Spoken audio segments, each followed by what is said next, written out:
A very good evening, friends. So I hope you're all doing well. And of course, the same thing which I always say, that I hope your cumulative revision on financial instruments is going on. So I think we've done a couple of things on financial instruments. The focus from Index 32 has gone to Index 109. And last class, I gave you a three-step model thinking in terms of the holder's perspective. And we decided that a financial asset is initially measured at a fair value. And then the subsequent accounting would depend upon the three steps which I gave you, applying the concept of the, you can say, CCFC comprising SPPI test, and also deciding that once there is equity investments, the held for trading test, and in terms of debt investments, the business model. So let's do one thing. Let's, I think, take a little quick recap on the learnings. Of course, I believe that you have done your revision as well. But before I take the core accounting part, as far as financial assets is concerned, let me tell you that I'm going to proceed with the financial asset accounting. And then we're going to go to the focus in terms of accounting for financial liability. But before I take you to the core accounting in terms of FA, let's spend around a 5 minutes time.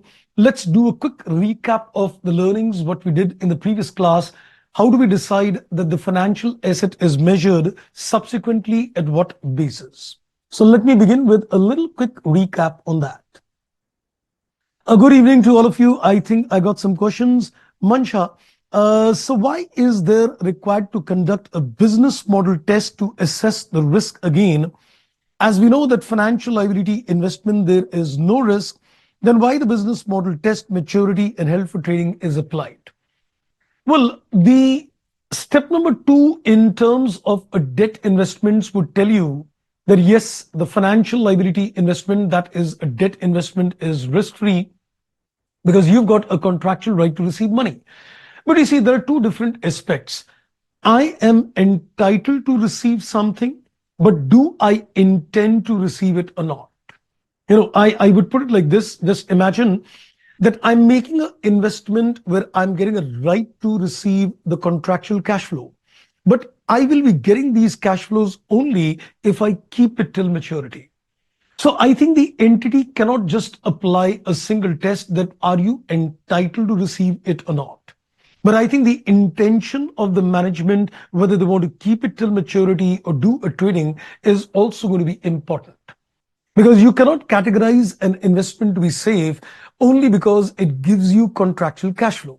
You also need to look at the management's intention. What do they intend to do?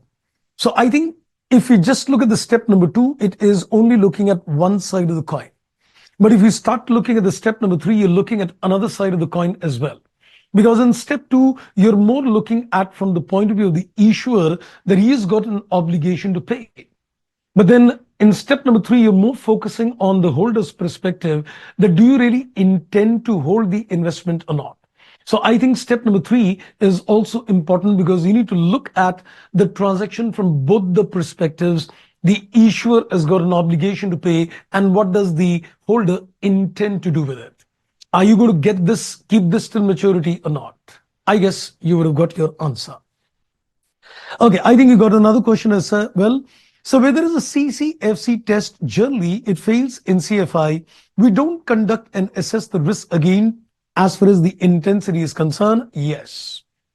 In terms of the CCFC, you'll fail the concept of solely, as we said. So therefore, the step number 3 is not required. The standard categorically says that in such kind of instruments, it is undoubtedly a very risky. So not only the step number 2 tells you that it is risky, but we are also indirectly saying in the step number 2 itself, yes, it is very risky, and therefore an FPTPL approach applies. Right? Okay, I think Shruti's got a question. So can you please compare the step number 2 with debt and the CFI? Okay, not an issue. I'm just going to take a quick recap of the learnings, what we did in the previous class, and then we're going to take the journey forward. So let this be a recap for all of you.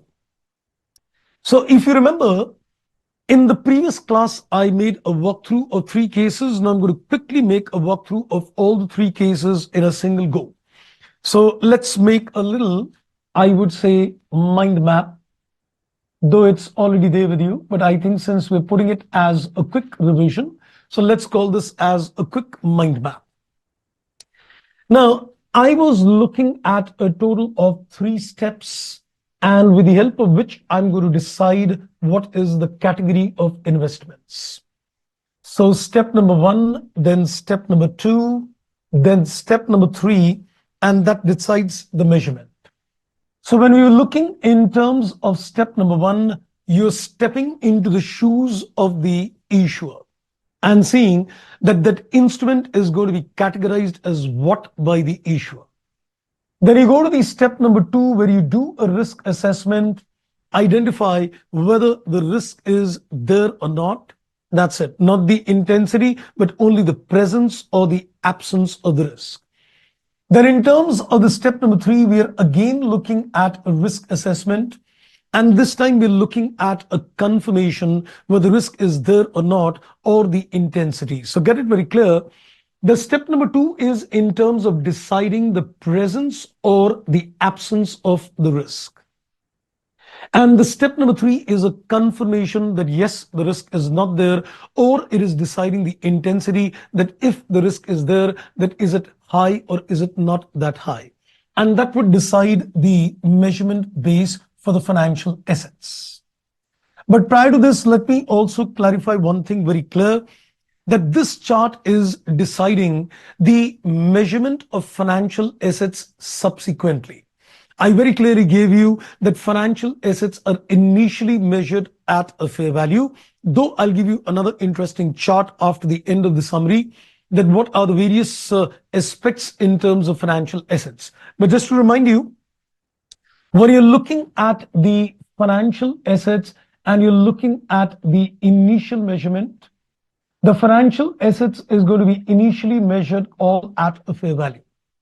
But then there are certain exceptions which I gave you, that there are two kinds of financial assets which are not taken at a fair value, but they're taken at the value at which you transact, and that is called a transaction value. So I gave you two exceptions, that they are financial assets, but they're not taken at a fair value. So one of the exceptions was a debtor, or you can say an accounts receivable. And the second exception which I gave you was a case of a loan which is recoverable on a demand basis. So let's say, for example, if you make a credit sale, the debtors, which is a financial asset, is recorded at the value at which the sale is made. If you give a loan to someone which is recoverable on demand, the loan, which is a financial asset, is recorded at the value at which the loan is given. But except these two exceptions, all the fair financial assets are initially measured at a fair value. So what we are focusing in terms of the three-step model is the subsequent measurement. And for this particular purpose, we are applying a three-step model. Let's get it very clear. So you need to make this one thing very clear, that this three-step model is deciding how would the subsequent measurement at each balance sheet date, on a balance sheet date, the measurements would take place. Initially, it is all at a fair value with the two exceptions given. That's one. Now, let's go to the step by step. So as we said, the very first step is that as an holder, you need to step into the shoes of the issuer. So which means I would assume that if I were the issuer and we were to apply Ind AS 32 and the three-step model, would you call this as equity instrument? Or would you call this as a financial liability? Or would you call this as a compound financial instrument? So I would step into the shoes of the issuer and apply the parameters of Ind AS 32, the three-step model which I gave you, which will decide that from the point of view of the issuer, it is FL, is it equity, or is it a CFI? And accordingly, I would decide the category for the holder. Earlier, we said it is financial asset. We said it is financial asset and it is financial asset. irrespective whatever the issuer calls it, we're going to call this as a financial asset. But then I made it clear that now you need to do a segregation further. An equity instrument becomes an FA equity, a FL becomes an FA debt, and an CFI also becomes an FA debt. So the FL of the issuer is a FA debt, the CFI of the issuer is a FA debt, and the equity instrument becomes an FA equity. And therefore, we saw in that particular chart, there was a heading called debt investments, which could be investments in FL or EI of the issuer. Sorry, FL and CFI of the issuer. And then you got equity investments, which is investments in the equity instruments of the issuer. Then we move on to the step number 2. And in terms of the step number 2, there is going to be a common test, which is called a CCFC comprising an SPPI test. This is a common test, whether it's a debt investment or whether it is an equity investment, which is only telling us that as a holder, do we get contractual rights to receive cash flows on account of both principal and the interest. So in terms of equity investments, of course, this test is undoubtedly going to fail. In terms of financial liability, this test will undoubtedly go to pass. Because when you say that it is a financial liability, it means he's got a contractual obligation to pay the principal and interest. And therefore, as a holder, I get the contractual right to receive the principal and the interest. So equity will fail this test, indicating that yes, the risk is present. And if this is passing, this is indicating that yes, the risk is not there.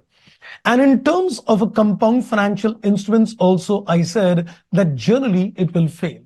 And the reason I gave you that why it is going to fail, because in this particular case, you generally, when you look at a CFI, it could be an optionally convertible instruments.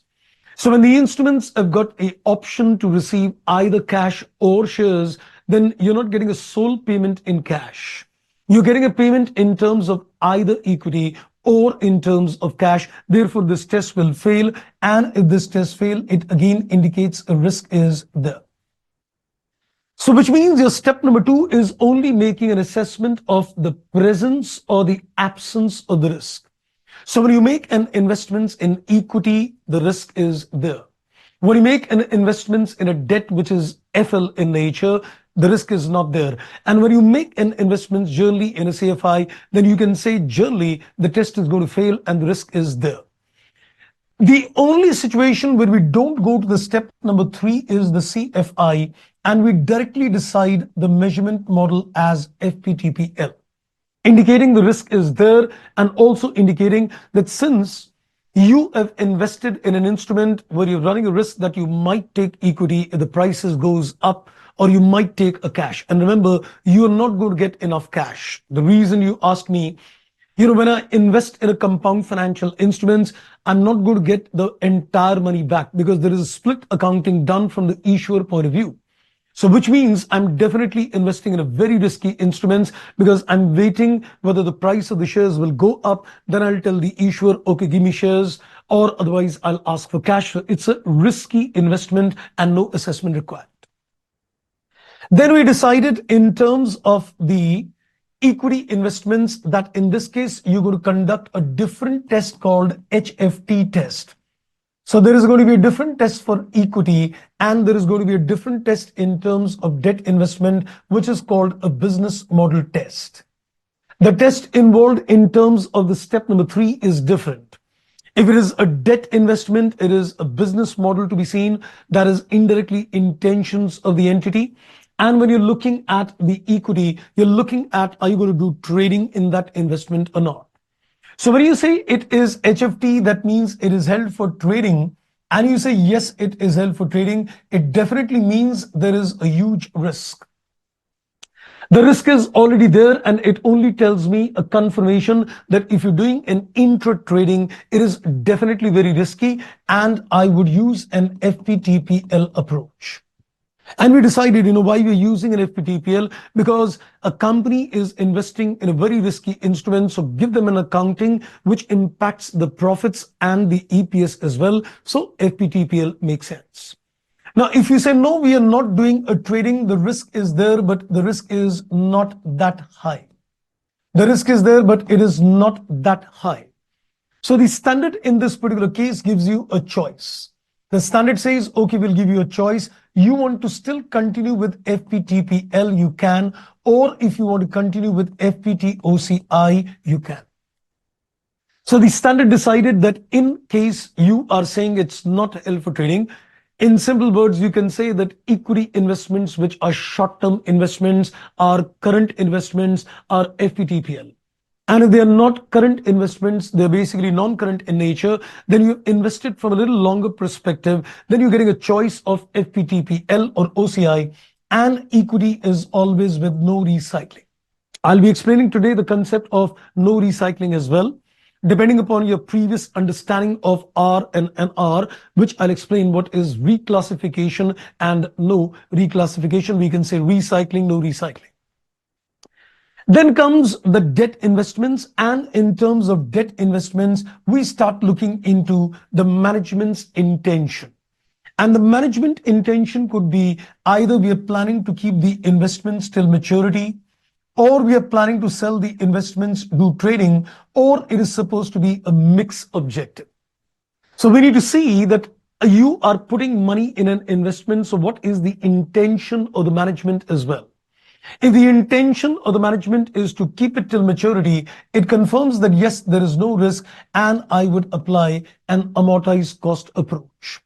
If you say that you're going to do trading, it definitely indicates a huge risk, and we're going to use an FPTPL.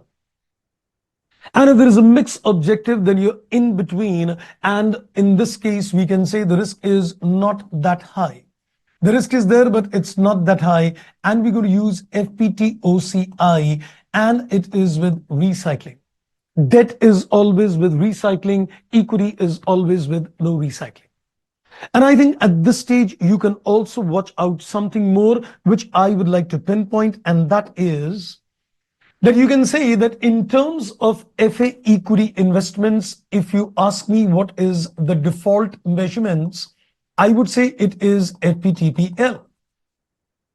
Because you're getting a choice out here, but the choice is, do you exercise OCI? If not, then it is FPTPL. So equity investments are by default going to be taken at FPTPL unless mentioned otherwise. If the question is very clear that we opted for an FPT OCI, then it is to be taken. Because I also gave you that this option selected is supposed to be irrevocable in nature.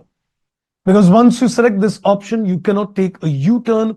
So this is an irrevocable option chosen. So unless the question very clearly says that we've chosen this option, your by default category for equity investments is FPTPL. Similarly, if you look at the financial asset debt, which is in a CFI, this is again by default FPTPL itself. There is no other approach. It is going to be FPTPL itself. And if you're looking at financial assets in those investments which are financial liability, then I would say the default is supposed to be AC.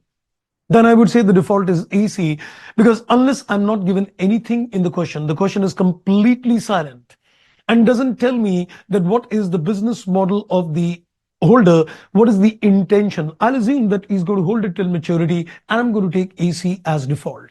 So equity investments, FPTPL, debt investments in CFI, FPTPL, and debt investments which are in FL is going to be amortized cost.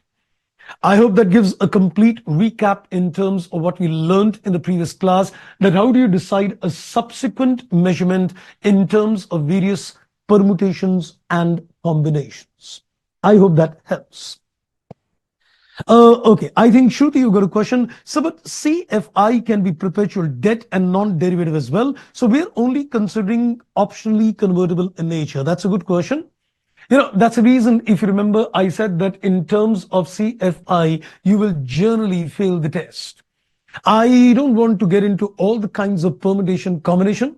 So my chart in terms of CFI takes a assumption that we are considering optionally convertible instruments. If you're going to talk in terms of other instruments, it is not necessarily the test will fail. So, but that would be, doing a lot of PhD in terms of understanding all the permutation combinations in life.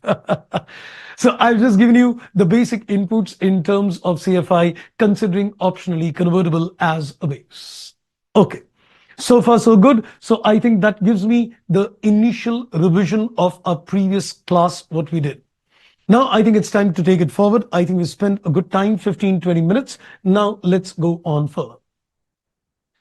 Today I will be doing a couple of questions also with you. I'll not go very fast, but also not very slow as well, because what I'm going to do today is you need a very good understanding. As you're going to understand and you're going to practice things as well, trust me, you'll get more confidence in terms of doing things. Remember last class, I also gave you the concept of what is amortized cost accounting. I gave you an example and explained the concept of effective interest rate. I told you that, the concept of EIR is looking at the substance of the transaction, where you don't record an interest income on the basis of what you actually receive, but you need to record an interest income on the basis of the substance of the transaction.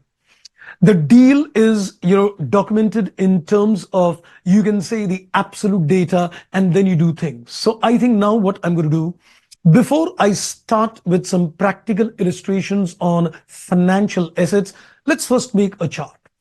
Copy this chart and understand this chart as well. There will be few things which I will be able to explain with practical examples, because there will be a concept in terms of recycling, no recycling. So that part would come a little later.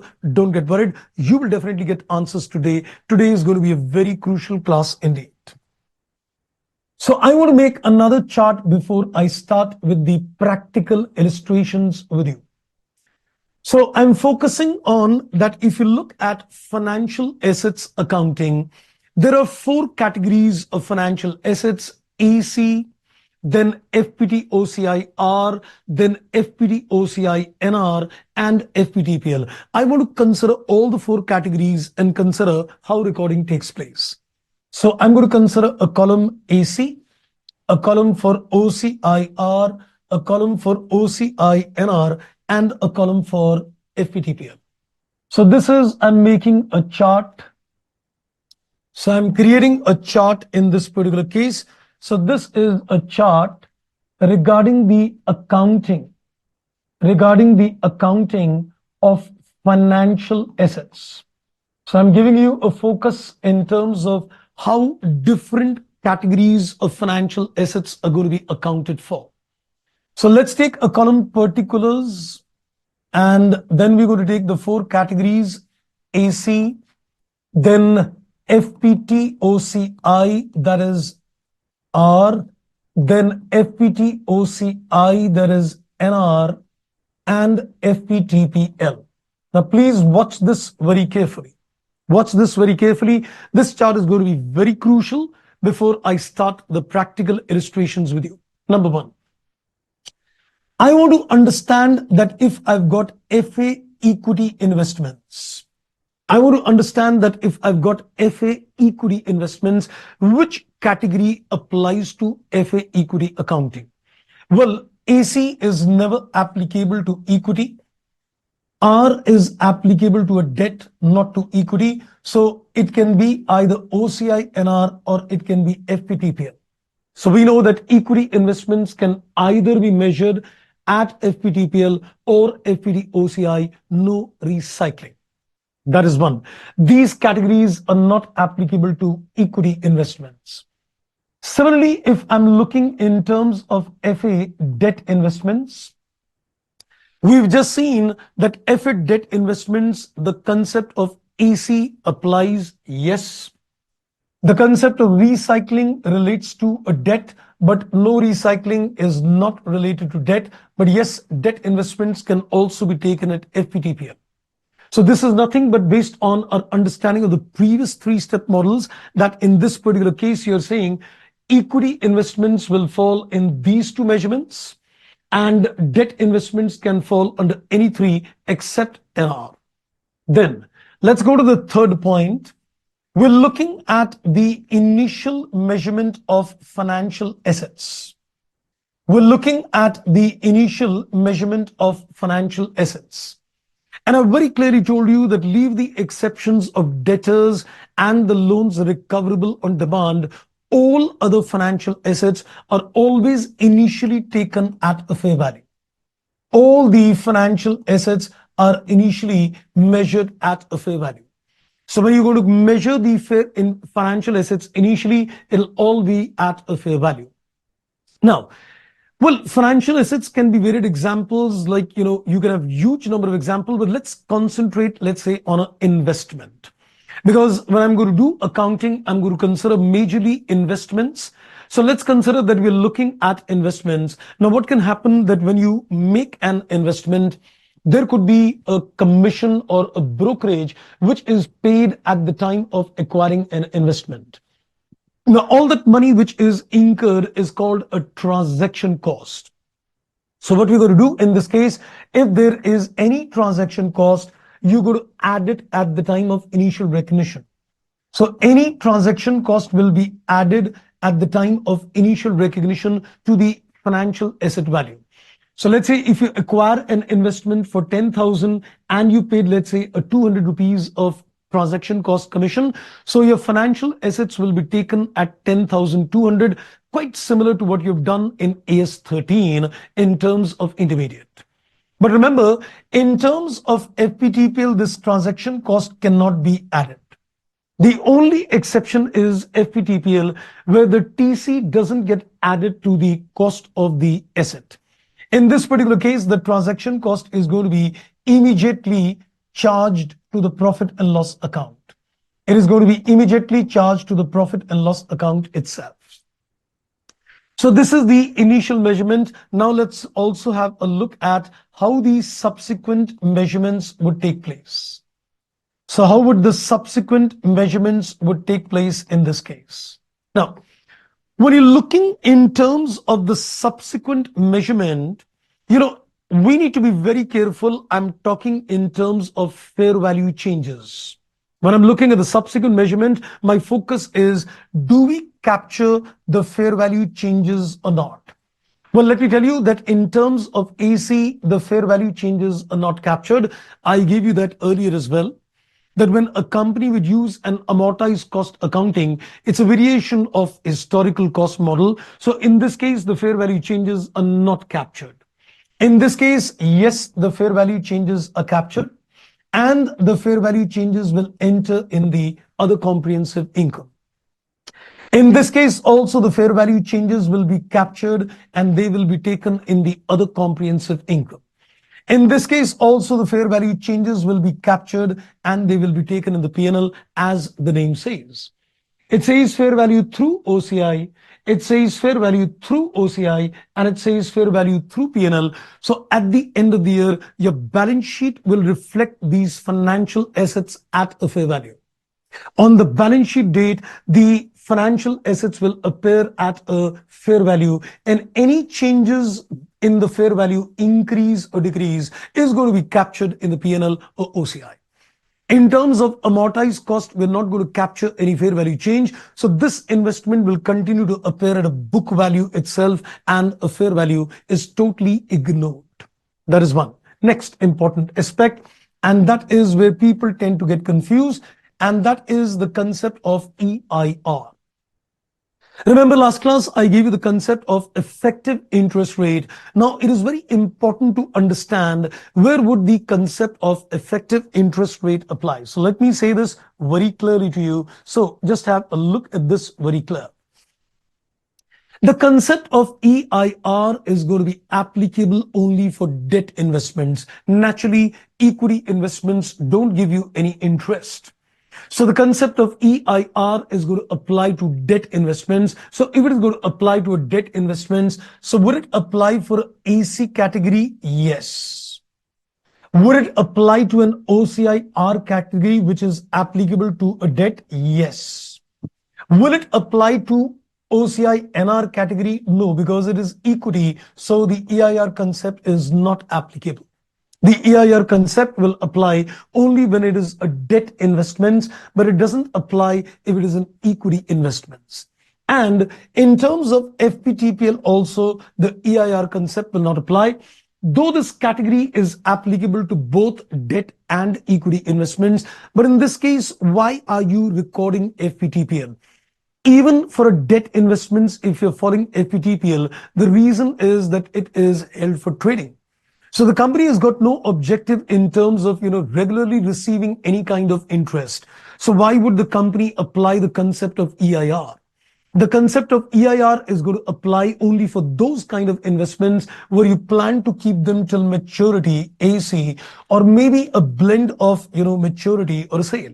But in FPTPL, the category of investments are those which are held for trading, whether it's a debt or equity investments. So the objective of earning any kind of interest income doesn't arise.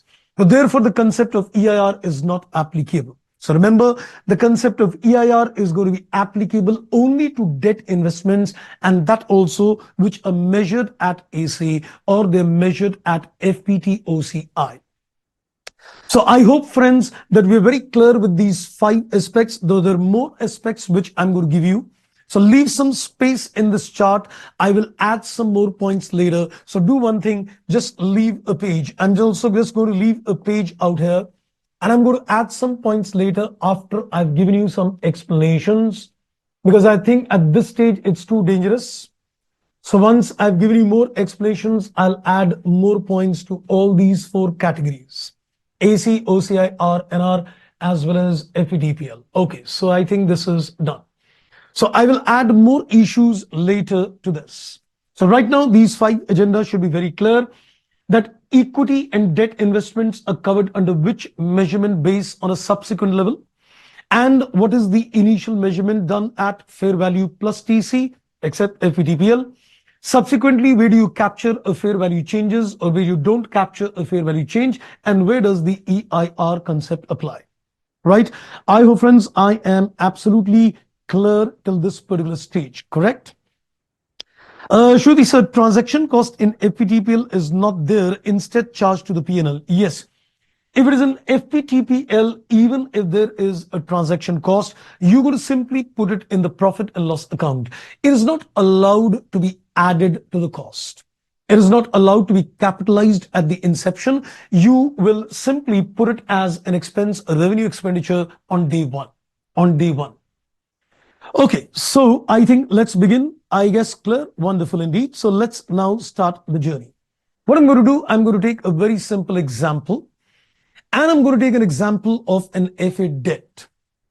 Don't worry, we'll take an example of FA equity as well. So let's first begin the accounting for FA debt. So when I'm going to take FA debt, I'm going to take an example where I'll run that same example for FA debt measured at AC, for FA debt which is measured at OCIR, and if it is run at FPTPL. So let's concentrate only on FA debt. So mind you, I am taking an example right now where I'm going to make a run through only in terms of a financial asset debt. So I'll give you my own example in order to explain the accounting of an FA debt. So I'm giving you an example where you're going to see the accounting FA debt is concerned. So I have a little example which I'm carrying on my own, and I'm going to just give you that small little example so that you get a complete clarity on this. I think I gave that same example in the previous class as well, and I'm going to use the same example further to illustrate more inputs to you. So let's begin the journey. So I'm giving you an example. Let's go with the same facts, and I'm going to give you, first of all, a time scale. I'm going to give you a time scale. Certain things I've already explained in the previous class, but there would be a little overlapping just to give you more clarity of things. So don't get worried. There might be a little things which might overlap as well. You'll say, okay, sir, ye to aapne last class mein bataya tha, but don't get worried. The idea is only to give you a clarity of thoughts. So let's say on 1st of January. So let's say on the 1st of January X1. So let's say on the 1st of January X1, the company made an investment. The face value of the bond The face value of the bond in which we invested was, let's say, 1 lakh. And let us say it was bought at a cost of 95,000. It was bought at a cost of 95,000. And further, we're also given that in this particular case, at the same 0 point of time, we incurred a transaction cost of 2,000.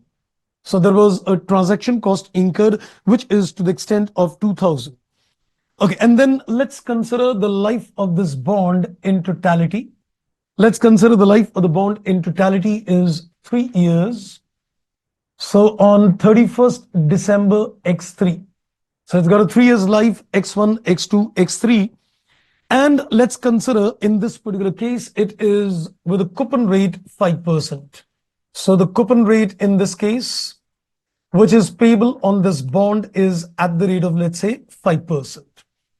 And this bond is going to be redeemed. The redemption will take place at the face value plus the premium. The redemption is at a face value plus a premium on redemption. And the premium on redemption which is payable is to the extent of 5960. So the issuer said, I will pay the premium face value plus the premium, which is 5960. And let's also give you some status of the fair values. So let's say at the end of December X1 and let's say at the end of December X2, let's also give you the fair values as well. Let's say the fair value of this investment is 1,10,000. And let's say the fair value of this investment is 1,04,000. I'm not giving you any fair value at the end of the year. I'm not considering any fair value at the end. So this is the fair value at the end of first year and the fair value at the end of second year. Then finally at the end of third year, the investment would mature. Okay, so this is the entire example. So look at the facts once again. You invested in a bond with a face value 1 lakh at 95, incurring an issue expense. And then I'm going to get the interest, which is at the rate of coupon 5% at the end of each year. And I'm going to get a redemption value 5960. Now, I'm going to first of all start the case number 1. If this particular bond is, let's say, categorized as AC, let's say the business model of the entity, that is the holder, is to keep this investment till maturity, and I'm using a concept of amortized cost accounting. So let's begin the journey. So I'm looking at the case number 1. I'm looking at the case number 1, and the presumption of the case number 1 is that, let's say, the business model is to keep investments, to keep these bonds till maturity. So let's say the intention of the holder is very clear, that he's going to keep these bonds till maturity. The moment I say that, yes, he's got a business model of keeping these bonds till maturity, it indicates that I need to consider the financial asset is measured at AC, but that is subsequently. Initial recognition is going to be at a fair value plus a TC. Now, something which I gave you in the previous class, and I would just like to add on the same thing, just put it once again to give you clarity. I told you last time that the standard setters were very clear with the idea that you cannot be asked to record interest income what you receive. If somebody were to ask me in this particular case, what is the interest income I am getting in terms of ICAI, I would say on a face value of 1 lakh, I'm getting a 5% coupon rate. So 5,000 is the interest income. The standard setter says we're not going to account your interest income on the basis of what you contract. I always call the coupon rate as the contracted rate. So you cannot give a credit to the P&L in terms of the coupon rate, but I need to see in substance what is the effective earnings in this deal. So what I told you in the previous case was that what you need to do when you follow the concept of amortized cost model, you need to locate that effective interest rate. In order to locate that effective interest rate, you need to document that deal in terms of inflows and outflow. So you need to document this deal from the investor's point of view in terms of outflows and inflow, and identify that what is the hidden rate of return in this investment. So as a holder, you made an investment at time zero, you invested 95,000 rupees, and you also incurred an issue cost, a TC. So when you're looking at from the point of view of the holder, that is the investor, he put in this money at time zero. So that was his cash outflow at time zero. So we're documenting the entire deal he did with the other fellow, and we're bringing that deal in absolute data.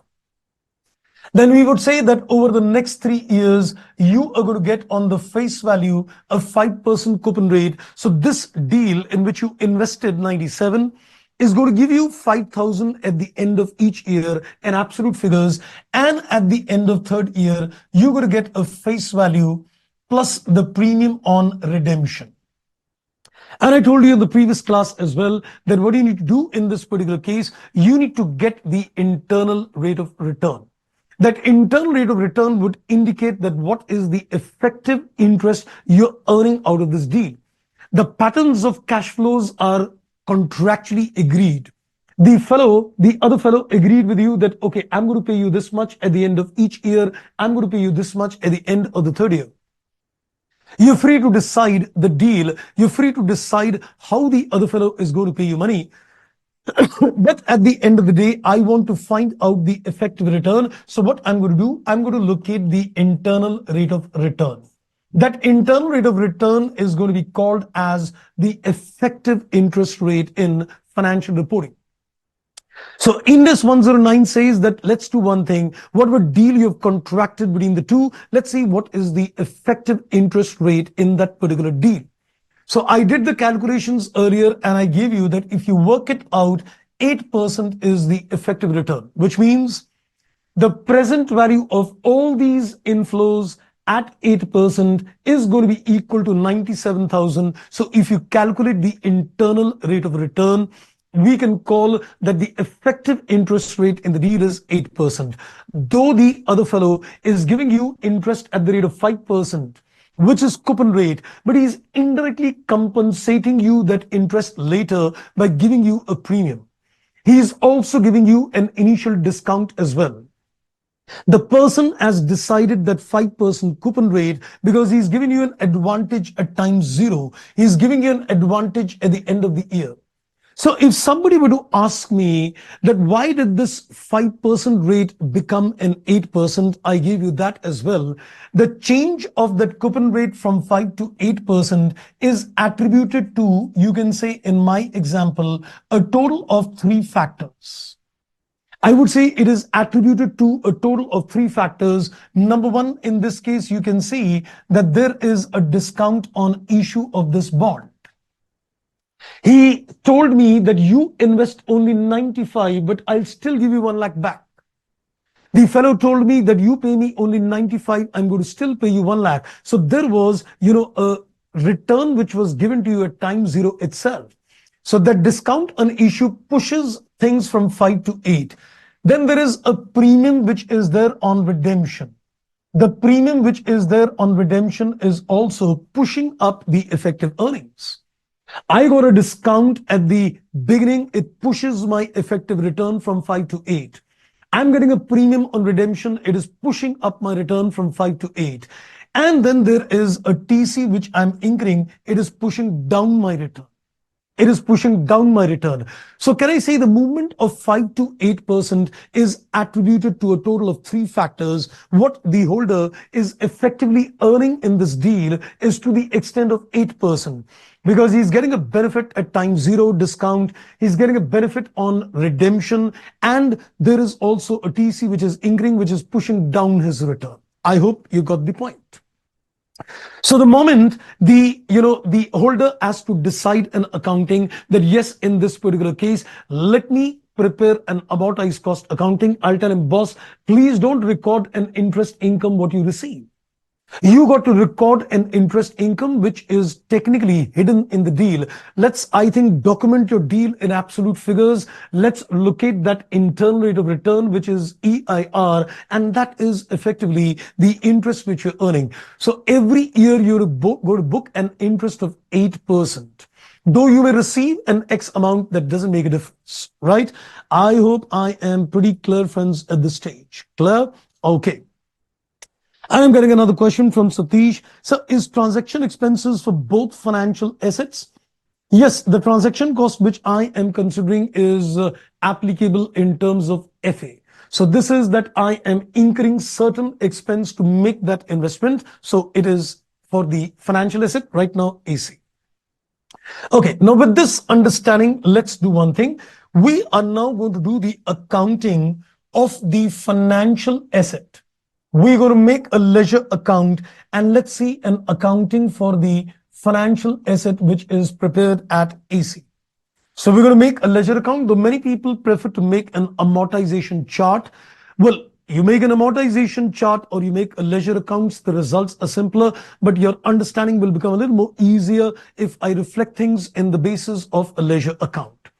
So let's start with the ledger account. So what I did, I made an investment at 0 point of time.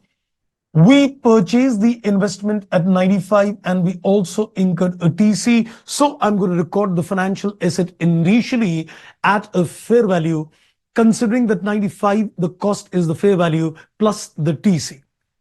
Now, the amount of finance income which I'm going to accrue is going to be recorded at the effective return. I am getting effectively 8% on the deal. If I'm getting 8% on the deal, so let me record on this 97,000, 8%, that is 7760. So this is how the finance income will be recorded. I will not record the interest of 5,000, but I will record the effective return I am getting in the deal because it's a timing factor how you receive the money. Your receipt of the money is not the income. It is the effective earnings, which is the income.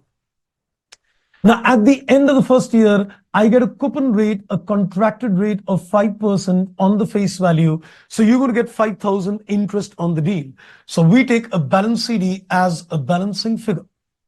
So this works out at 97 plus 7760 minus 5. So this works out at 99,760. So this is how the ledger account would look at the first year. Did I consider the fair value at the end of the year? No.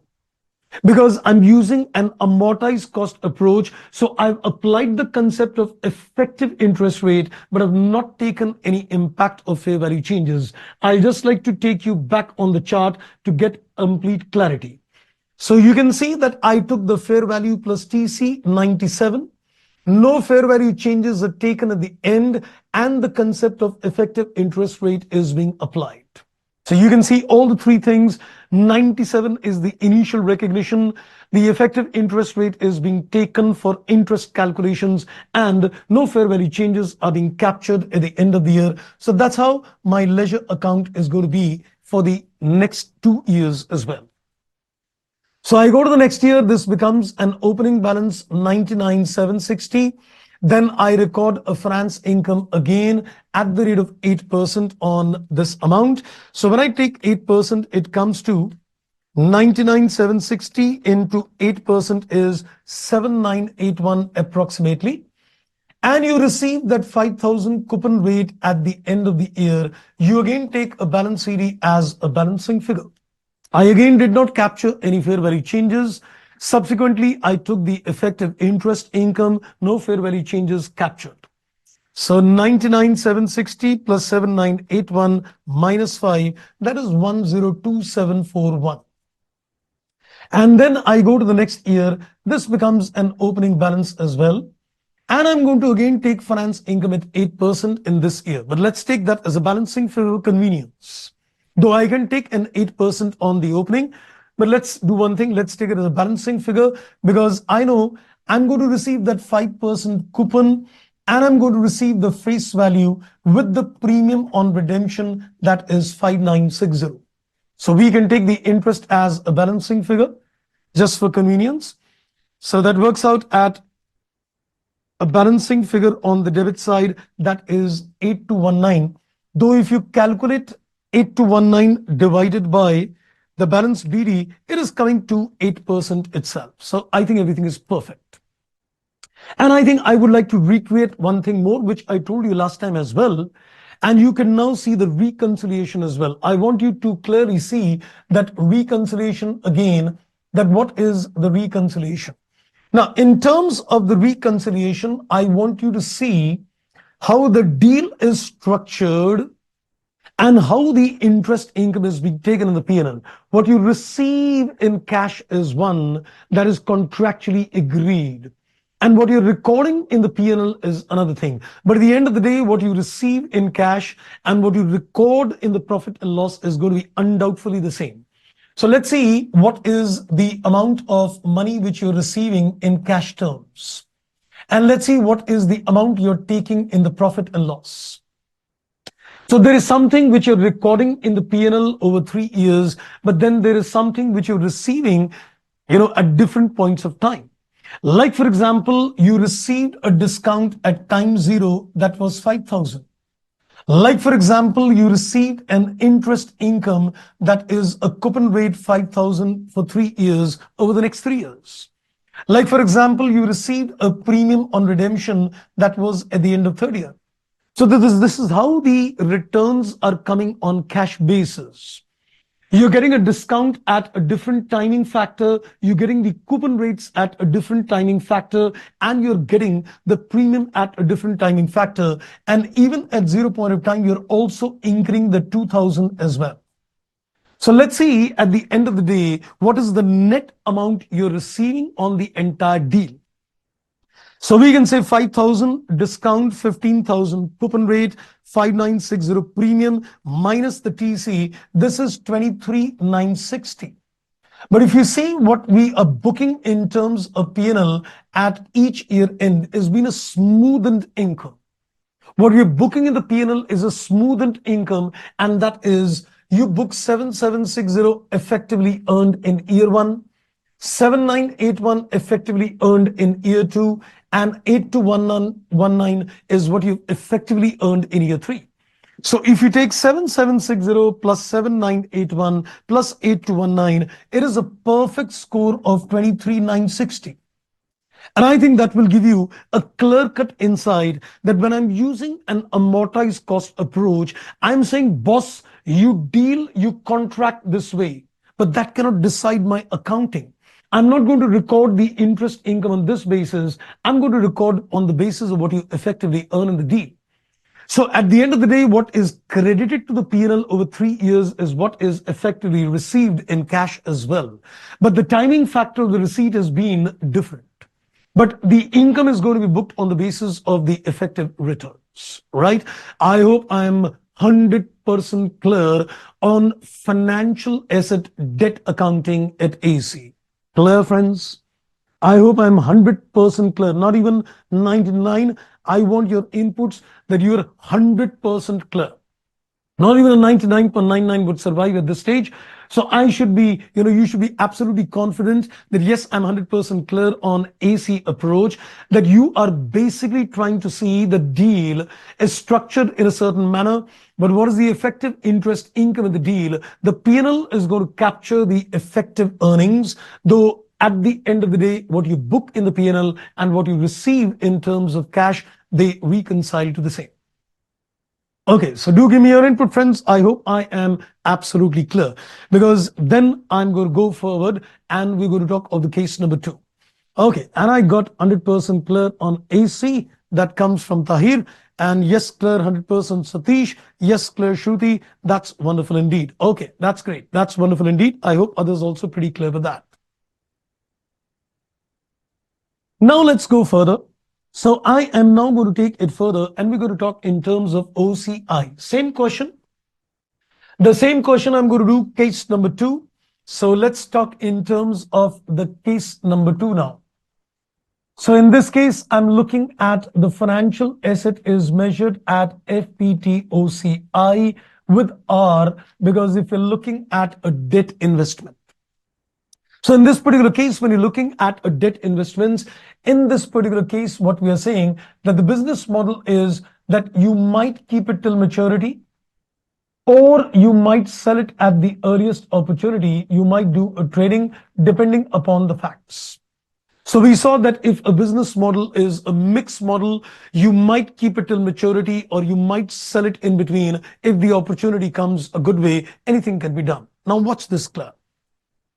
As I said, in this case also the concept of EIR is going to be applicable. So you'll do the same calculations in this case as well. So you're going to document the deal in terms of inflows, outflows, and find out what is the effective interest rate in the deal. Now, let's have a look. I'm now going to make a ledger account in terms of financial asset, which is measured at FVTOCI, that is recycling R. Now, please watch this carefully. Some very interesting inputs are now going to come in this case as well. So my initial recognition is done at the same value at which it was done for AC, the fair value plus the TC. So you would put this bank account debit, and this is 95,000 fair value plus the amount of TC, which is 2,000.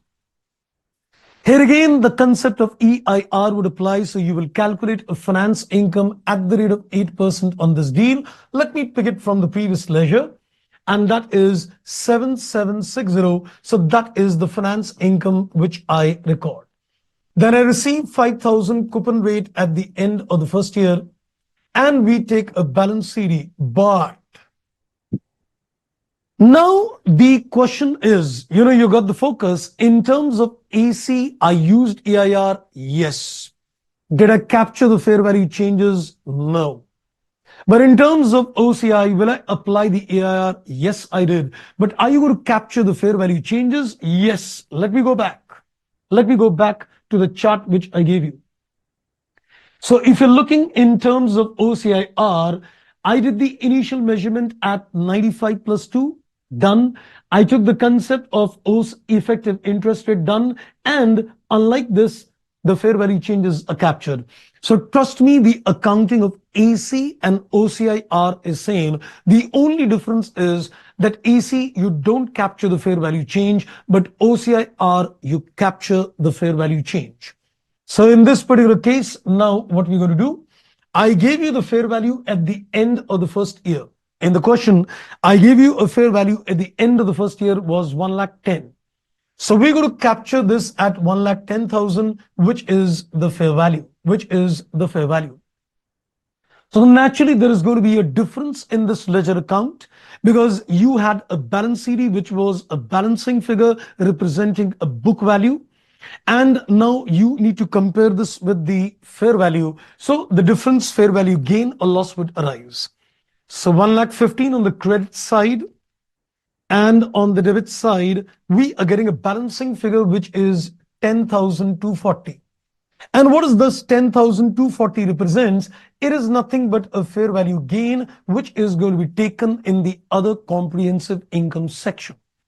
It is an unrealized gain, and this unrealized gain is being captured in terms of OCI. And trust me, in this case, whether it's a fair value gain or it's a fair value loss, both are unrealized and both will be taken in the other comprehensive income. And once you take things in the OCI, the profits of the companies are affected because of OCI, but the EPS doesn't get affected. Because when you take something in the other comprehensive income, it gives rise to a total comprehensive income undergoing a change. But what goes in OCI doesn't affect the earning per share of the company. Let's go ahead and we go to the next year. This becomes a balance BD as well. And we need to record a finance income. Wow. Now, see this carefully. I need to make a ledger account at AC at the background. Because even if you're making a financial asset at OCIR, trust me, you need to calculate this finance income. You can't take the finance income on 1,10,000. That's a fair value. So indirectly, if you ask me, you would need a financial asset at AC in a working note. because all the interest income which is appearing at AC is going to be captured in the ledger in OCI as well. So which means if you get a question which is based on OCI for running years, you need a working note to make a separate ledger account at AC. So you're going to pick this finance income 7981 from the previous ledger. So this is what you pick up from the previous ledger. So let me pinpoint, this is picked up from the AC ledger. The calculation of the interest income is based on the effective interest rate, and that's going to be computed same figure which is there in AC. And then we consider the bank, the inflow is 5,000. Here again, the balance CD cannot be taken as a balancing figure because you're using a fair value through other comprehensive income. So again, the change is going to be taken in the OCI. So let's take the fair value. I think I gave you a fair value at the end of the second year. That is 1,04,000. So this is captured at a fair value. So again, in this particular ledger, you're going to get a difference, and the difference is going to be taken again in OCI. So let's have a look at a balancing figure in this ledger. 7981 plus 1,10,000 minus 1,09,000. So we're getting a balancing figure on this side, 8981, and that is going to be taken again in the other comprehensive income. It's a fair value loss. It's a fair value loss which is captured in the other comprehensive income. Okay, don't worry. We'll also going to make a walkthrough in terms of how this amount is going to be captured in the OCI, and then it'll be taken in terms of SOKI. And then what happens at the end of the third year, how that R&R is going to make changes. We're going to see all that after this examples. Let's now make the ledger account for the third year. Now, since in this particular case, the objective was dual. The objective was dual, that you're basically holding this investment till maturity, or you might sell the investment, but at the end of the day, I'm not selling the investment, I'm still continuing. So let me assume that I continue the investment in the third year. I did not sell, though I had the objective to sell, but I did not sell. So we get the balance BD, which is 1,04,000. And here again, you cannot take the finance income on 1,04,000. You need to go back to the ledger. You need to go back to the ledger, and the finance income is 8219, which you pick from the AC ledger. So this figure is what you're going to pick up from the amortized cost ledger. So as I said, if you're going to get a running question in terms of OCIR, let me focus. I am on debt investments accounting. AC done, OCIR is being done, then we come to FPTPL. So we take this figure from the AC ledger. Now, since we did not sell the investments, so you're going to get the redemption value, which is including the premium of 5,960. And I think the ledger should have a difference again, representing the gain loss, the fair value gain loss, and we're going to put that again in the other comprehensive income. So let's see, this is 105,960 plus another 5,000 minus 1,04,000 and minus 8219. I guess we are getting a balancing figure on this side, that is 1,259. This is again a fair value loss, and that is taken in OCI. So this is the ledger movements for a period of 3 years. But now I want to show you something interesting further. Now you can notice something, that there has been an amount which is taken to the OCI in year 1, OCI in year 2, and OCI in year 3. I just want to see that what is the cumulative amount which is captured in terms of OCI over a period of all these 3 years. So let's have a look. So in the first year, you gave a credit. In the first year, you gave a credit of 10,240 to the OCI.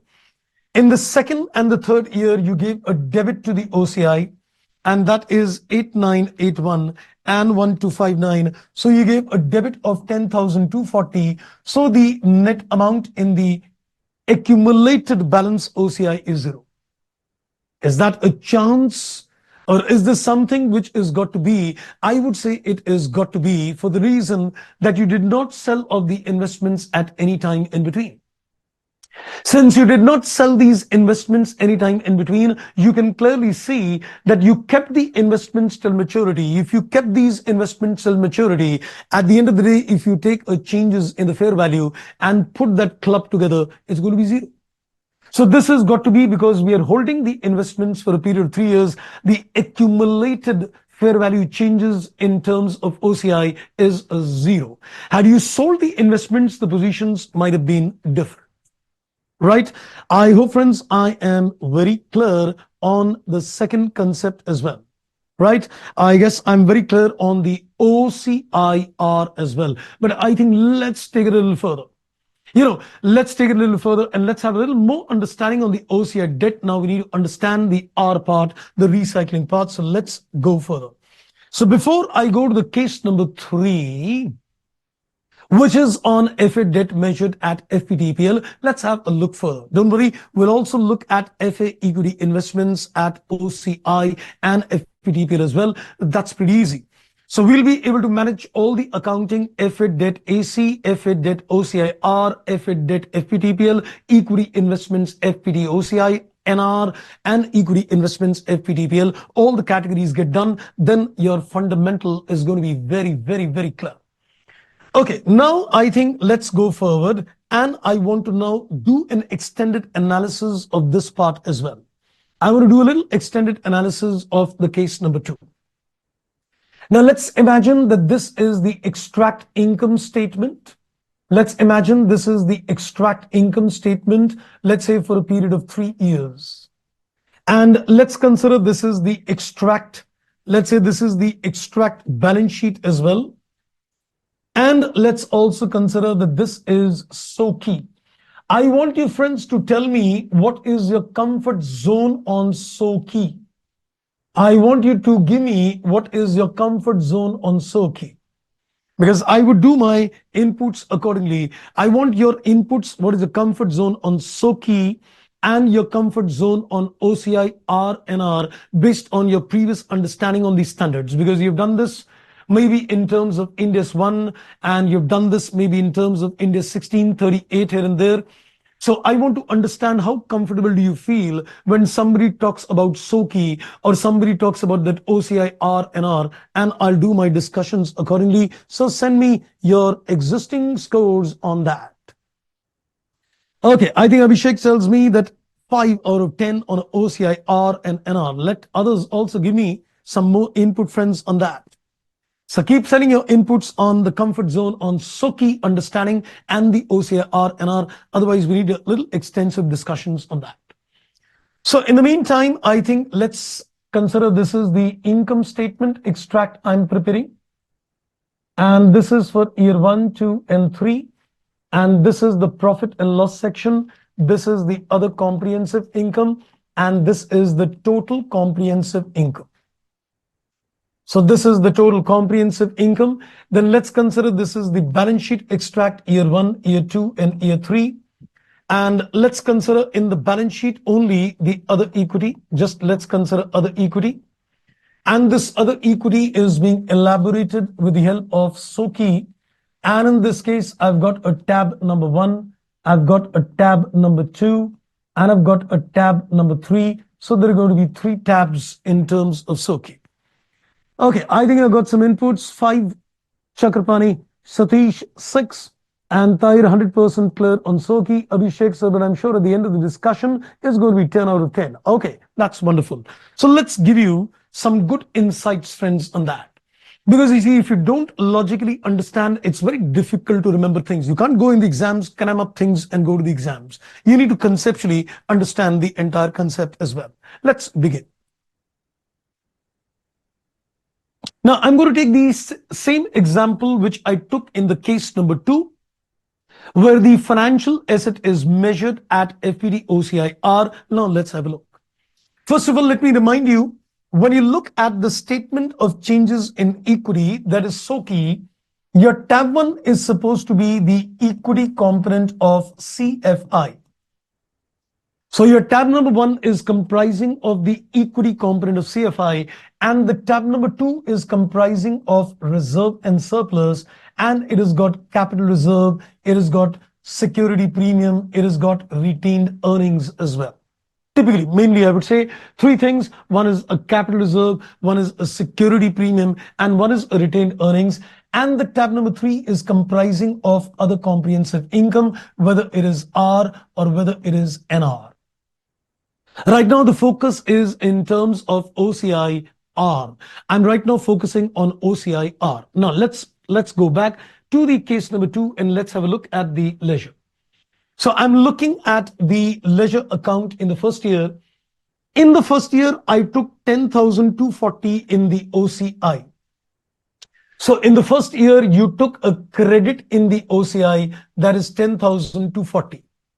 Now watch this carefully. Look at the movements very carefully. So what I did, I booked a gain, a fair value gain that is 10,240 in the OCI. And this gives me a total comprehensive income, 10,240. So I went to my SOKI and I write down total comprehensive income, nothing in the P&L section. Since there is nothing in the P&L section, nothing enters the tab number 2. Then I go to the OCI section and that is 10,240. That is 10,240. So I post my total comprehensive income, and the amount which is taken in OCI is resting. Mind the words, is resting in the tab number 3 of SOKI. So this 10,240 also appears as a part of other equity in the balance sheet as well. That's how the entire movement is got captured. So you take it in the OCI and then you put it in the tab number 3, and then from the tab number 3, it enters in the other equity in the balance sheet, right? This is first year. Let's go to the second year as well. Now, in the second year, you took 8981 debit to the OCI. So let me put this in the brackets. 8981 is debited. 8981 is debited in the prof OCI. So this becomes negative 8981. Let me post the total comprehensive income for year 2 as well. Nothing in the P&L, so nothing in tab 2, and 8981 is taken to the tab number 3. So if you ask me what is the accumulated balance in the OCI, I would say the accumulated balance is 10,240 minus 8981. So we are getting an accumulated balance. This is the accumulated balance 1259. So you take it in the OCI and then it is taken in tab 3. It keeps getting accumulated in terms of the tab number 3. Now, for a little better understanding, let's assume that I sold the investment in third year. Let's assume that I sold the investment. Oh, okay, let's not take third year. Let's take second year only. Let's consider in the example that I sold the investment in the second year itself. So at the end of the second year, I'm saying at the end of the second year, I sold the investment. So let me do one thing. Since I'm planning to sell the investments, let me not park this 8981 out here, because I'm planning to sell off the investments. So let me not park this 8981. So let's keep the status out here, that this is the status at the end of first year. Now, just to give you an understanding, let's assume that I sold the investment in second year end. So when I sold the investment at second year end, please watch this carefully. When I sold the investment at the second year end, can I say what is the book value of this investment? Can I say this is the book value of the investment at the end of second year? Please watch this carefully. So you would have done the accounting, you've taken the EIR finance income, you got this money 5. So what is the book value at the time of sale? The book value at the time of sale in this case is 1,10,000 plus 7,981 minus 5,000. We can say the book value is 112,981. This is the book value of the investment. And let's say I sold this investment at this value. That is the fair value at the end. So this was the book value of the investment at the end of the second year, and I sold this investment at 1,04,000. So indirectly, this 8981 becomes a loss on sale. Indirectly, you can say the fair value change, instead of being called as a fair value change, will become a loss on sale. Now watch this. How am I going to record this 8981? The loss on sale will be taken in the profit and loss. The loss on sale of the investment will be taken in the P&L, not in the OCI. OCI is meant only to record the fair value increase or decrease till the time it is unsold. But once you sell off the investment, whatever is the gain or loss on sale is a realized gain or loss on sale and is going to be taken in the profit and loss section. And there is something else also which needs to be done, and see what. What I'm going to do now, this 10,240 which is accumulated in the tab number 3. This 10,240 which is accumulated in the tab number 3, remove it, reduce it, and this 10,240 is also going to be taken in the, this was the loss on sale, so let me take it in brackets. This will be recycled in the profit and loss account. This is going to be recycled in the P&L. Because this accumulated amount which was unrealized earlier is become realized in nature, right? This amount which was unrealized in nature is become realized in nature. So when you say OCIR, that is reclassified or recycled. So what we're doing, the accumulated balance in the tab 3 will be emptied. And this amount will be transferred in the profit and loss section of the year 2. So what will happen in this particular case? Now you can see 8981 was the loss and 10,240 is the gain. So we are getting a figure 1259, the net amount. The net amount is 1259. So in this particular case, I will now record what is my total comprehensive income. So we will record 1259 is going to be recorded in the tab number 2. Because what is recorded in the profit and loss section enters in the retained earnings in tab number 2. So what we have done, the profit on sale is taken in P&L. The accumulated OCI balances taken to the P&L. Two things I've done. The profit loss on sale is taken to the P&L and the accumulated OCI in tab 3 is also taken to the P&L. I hope you got the picture. I hope you got the picture very clear. I'm going to add some more columns to my chart earlier as well. Okay, I think I'm getting some inputs. So what is FPD-OCIR? I think you've got the inputs now. What is that FPD-OCIR? Satish, you said, sir, 7760 is the finance income which will go to the P&L every year? Yes, yes. The element of finance income, whether it is AC or whether it is OCIR, is all taken in the profit and loss account. Is all taken in the profit and loss account. Now, let me go back to the chart and add some more inputs out here. I've given you some inputs in terms of the 5 parameters. Let's now add some more inputs based on our discussions. Now, let's add more inputs in the chart. So I'm looking at the point number 6. I'm looking at the point number 6. This is AC. This is FPT-OCIR. This is FPT-OCINR. And this is FPTPL. So we've discussed a few more things. Let's add on to the chart. Let's first of all go to the concept of AC. Well, AC means the investment is held till maturity. AC means that the investment is going to be held till maturity. So I would say technically I would never sell the investment, but that doesn't mean that, a particular investment may not be sold. Let's say, for example, I made an investment to be held till maturity, but the credit risk is increasing. And I know that there is a possibility of default and I may not receive my money back. So nothing stops me that even if it is held till maturity, I might sell the investments in between. So the question arises that in terms of AC, if you sell the investment, what happens to the profit or loss on sale? What happens to the profit or loss on sale? I think let's take this in terms of AC ledger as well. Let's consider the same walkthrough in terms of AC as well. Let's say in the second year,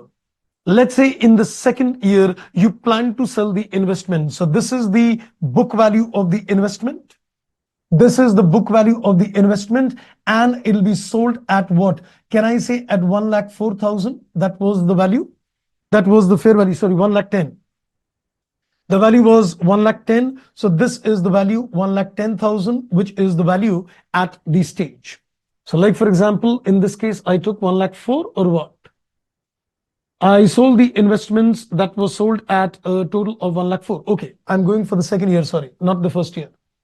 So at the end of second year, the value is 1 lakh 4, mind you. So the value which is there at the end of second year is 1 lakh 4. Now watch this carefully, you'll see something interesting. This is the book value of the investment at AC, and this is the value at which you sell the investment. Let's see what is the profit on sale. 102,741 versus 1,04,000. It comes to a profit on sale 1259. Oh my God. Is this the same figure which we took in terms of OCI? Oh yes. Oh yes. Have a look. Can I say ultimately what is the amount which is recorded in this case is also 1259? Can you see the inputs now? That when you're considering AC, no fair value changes are captured, nothing is captured. When you sell the investment, you get a profit on sale, and that profit on sale will enter the P&L. In terms of AC, you will calculate the profit or loss on sale and take it to the P&L, and the accumulated balance in tab 3 will also be taken in the P&L. Ultimately, the total profit on sale as per AC and the total profit or sale as per OCIR will be same. I hope you're very clear, friends, on that. You need to do these questions by your hand. And then you will realize the figures and see the inputs. Intentionally, I've taken a simple example so that you can see the movements very clear. So now you can see that when an investment is AC, and let's say due to any reasons, because there has been a credit risk, you want to sell the investments, you compare the book value versus sale proceeds, and the profit is taken in the P&L. But in terms of the OCI section, what do? You compare the book value versus the sale proceeds, that profit goes in the P&L. Along with that, the accumulated OCI in tab 3 is also taken to the P&L. Now, let's go back to the chart. So moral of the story, which we can document in terms of the chart, if there is a profit loss on sale, what do? The profit loss on sale in this case is taken in the profit and loss. In this case, it is taken in the profit and loss, but there is something more. But there is something more which is done. Can I say there is accumulated OCI balance. There is accumulated OCI balance in tab number 3 of SOKI. Here there is no accumulated balance, not applicable. Here there is no accumulated OCI balance because AC we don't capture fair value changes in P&L OCI. But in this case, there is accumulated balance in tab 3. So what do? You will transfer to profit and loss on sale.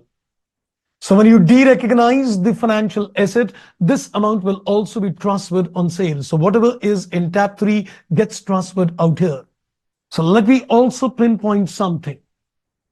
So can I say indirectly, you would see that this profit on sale, will it be equal to the sum total of this? Will this be equal in nature? Yes, 100% they will be equal. If you were to see that you would have accounted for investments at AC and you get a profit on sale 1259, the sum total of the profit on sale plus the accumulated balance in OCI is going to be equal 100% for sure. Right? So this was another 2 points which I wanted to make clear. Profit on sale, P&L, and accumulated not applicable, and it is transferred to the P&L on sale. I hope, friends, I am clear so far, so good. Okay, so we're getting some questions as well, Chakrapani. So we could take 10 to 40 directly to tab 2. Cannot we, sir? No. That proves, that we've got some very huge misunderstandings on OCI as well. I'll tell you something. When you say that 10,240 is the amount, it's an unrealized gain.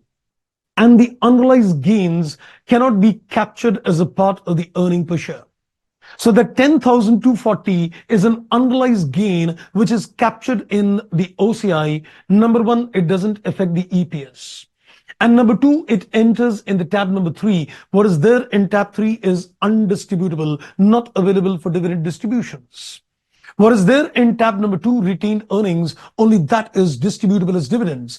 The thought process of the standard setters was very clear that they wanted to take some income and expenses in the P&L section, and that profit loss is going to be distributable and affecting the EPS. And there is some income and expenses which are going to be taken in the OCI, and that is not going to be distributable unless it gets realized, and it will not affect the EPS.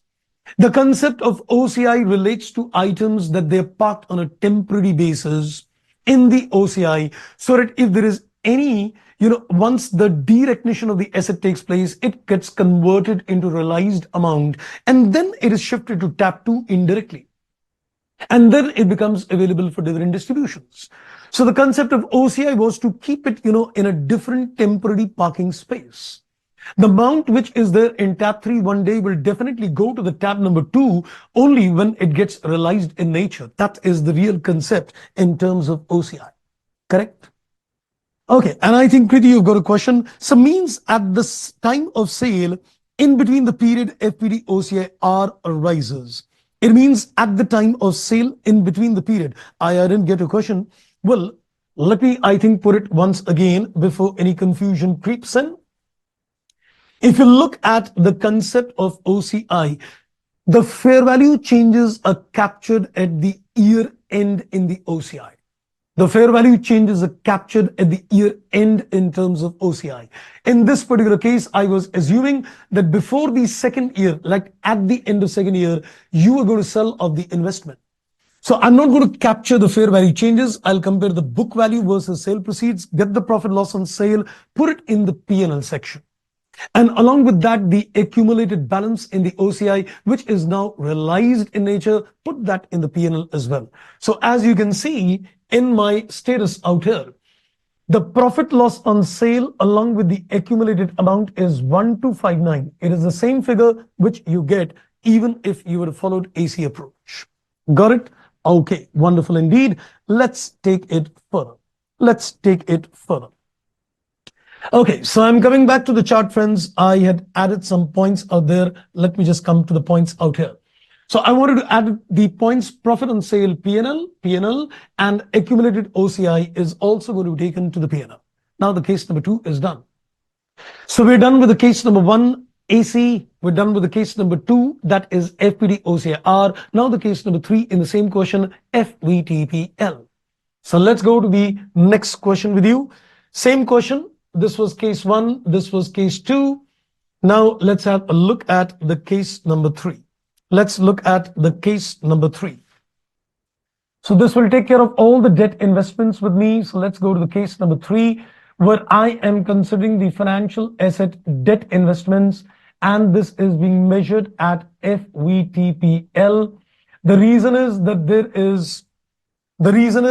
is a complete thought process that you are going to trade in this investment. You're going to sell it at the earliest opportunity. So now the question rises, am I going to consider initial recognition at fair value plus TC? No, only fair value. So no need of making any ledger accounts. Let's only directly give you the accounting. So let's say this is year 0, this is year 1, this is year 2, and this is year 3. I think in this case also, let's consider a sale at the end of the second year to make it interesting in this case. Now, we bought the investment at 95, and there was a 2000 TC incurred, but this is going to be immediately charged to the P&L. This is going to be immediately charged to the profit and loss. So your capitalization is going to be at 95. That's one. Am I going to consider the concept of effective interest rate in this particular case? The answer is a big no. So I'm going to consider no EIR concept, and the initial capitalization is done at 95. At the end of the first year, the fair value is 1,10,000. At the end of the second year, the fair value is 1,04,000, and I'm not given any fair value third year. I guess since it is held for trading, logically I should be selling it, at the earliest opportunity. So let's consider that I made a sale. So what I'm going to do, first of all, can I say in terms of year number 1? 95 versus 110, there is an increase to the extent of 15,000. This is a fair value change. It is taken to the credit of P&L. It's a fair value change. Second year, let's say before the end of the second year, I decided to sell. If I decided to sell the investment, it is sold. Can I say there is a loss on sale to the extent of 6,000, which is going to be debited to the P&L account? Which is going to be debited to the P&L. So this is the book value of the investment and it is sold. So that is debited to P&L. Is there any accumulated OCI concept? Of course not. So let's go back. Let's go back. This is the easiest category and let's have a look back on this chart. So now let's consider back the same points out here, FPTPL. Where do you take the profit or loss on sale? In the P&L. Let me also add another clarification as well, that if there is any interest or if there is any dividends, where do you take it? P&L. Where do you take it? P&L. Where do you take it? P&L. Where do you take it? P&L. But remember, the interest and dividend is based on EIR. The interest out here is based on EIR, but out here it is not based on EIR. Out here, it is not based on EIR. So another point which I've added, any interest and dividends is taken in the P&L as well. But it is taken on the basis of EIR for debt investments. So here the profit loss is there and here it is not applicable. There is no accumulated balances, not applicable. So I think now the only thing which you're watching is, sir, how do you account when it is FPD, OCI, and R? Let's do one thing just for understanding, though this is not the right example of discussing equity investments, but I think let's consider the figures just for ease of understanding and let's consider where do we take the profit or loss on sale and what happens to the accumulated balances as well. So I think let me just see if there are any questions coming so far. Okay, I think Abhishek tells me, so other equity at year 2 will be nil. Yes, other equity would be nil. No. Other equity is a blend of tab 2 plus tab 3. So whatever is the total of tab 2 plus tab 3, that's going to be other equity in the balance sheet of the company. Okay, I think Satish tells me, so understand how ICAI travels in between SOGI to income statement. Clear. Wonderful indeed. And Tahi tells me, so when the sale proceeds in case of FPD OCI, the profit loss will transfer in tab 2 in SOGI or in the statement of P&L, the balance will appear in OCI. What are you saying? When the sale proceeds in case of OCI, the profit or loss will transfer in tab number 2 in SOGI or in the statement of P&L. Okay, I think let me put this once again. I guess let me just take it out here to you, so that you're absolutely clear with the case number 2 as well. Now, please watch this carefully. This is, I think, for you, Tahir, the question which you have asked me. I'm looking at the concept of FPD OCIR. I'm looking at the concept of FPD OCIR. Now, please vouch me one thing. This 10,240 is taken in the P&L of the second year, and indirectly this 10 to 40, is it entering in the tab number 2? Please watch this carefully. So when you take this 10,240 and you recycle it to the P&L of second year, can I say whatever is in the P&L section 10 to 40 that enters in the tab number 2 indirectly? So you can say this 10 to 40 is entering the tab number 2, but by routing through the P&L of the second year. I repeat. The 10 to 40 is moving from tab 3 to tab 2, but it is through a movement through the P&L. So ultimately it is going to tab 2 only. Because tab 3 is just a temporary space. Either it gets transferred directly or it gets transferred indirectly by routing in the profit and loss section. So at the end of the day, 10 to 40 is entering the P&L, which will mean that it goes as a part of the retained earnings. So tab 3 to tab 2, indirect movement. Clear? Okay, Abhishek, you said, so please show the case number 3 on the board. Okay, we are now going to give the case number 3. That was the case 3, where I said initial capitalization at 95, TC immediately expensed, no EIR concept, Fair value changes in the P&L. If you sell the investment, profit loss on sale again goes to the P&L. Accounting is pretty simple indeed. Right. Now, friends, let's give you another input as well. And I'm now going to talk in terms of OCI NR. Same example, just we'll pick up the figures, but let's understand. So I'm going to go to the another case with you, and that is, let's go with OCI. So I am taking a case number 4, though it's not related to debt. It is relating to FA equity, which is measured at FPT OCINR, which is related to FA equity. So in between the concept of debt investments, I'm explaining equity as well. Equity investments, FPTP, are the same as debt. So the only thing to be understood now is the concept of FA equity measured at OCI. Now, there is no concept of EIR, but I'm just going to take figures, friends, same, to explain the concept. Just the figures. Trust me, if somebody wants to ask me, sir, will you get this figures, the book values on this? No. If it is FPT OCI, I'm not going to apply any EIR and all, but let me just assume figures for convenience. Let me assume figures for convenience. Let's assume the same figures for convenience, but I would not apply any concept of, EIR. Let's do one thing now. Watch this carefully. So let's consider this is the extract P&L, the income statement year 1, year 2, year 3. And let's consider this is the balance sheet extract year 1, year 2, year 3. And let's consider this is my SOKI with the 3 tabs. I've got SOKI. Let's make a 3 tab in SOKI. So I'm considering this is my income statement. And this is my year 1, year 2, year 3. This is my profit and loss. And this is my OCI. And I get my total comprehensive income. Let's consider this is the balance sheet. Let's say year 1, year 2, year 3. Let's only look at the other equity in the balance sheet. Let's look at the other equity. And let's consider the SOKI as well.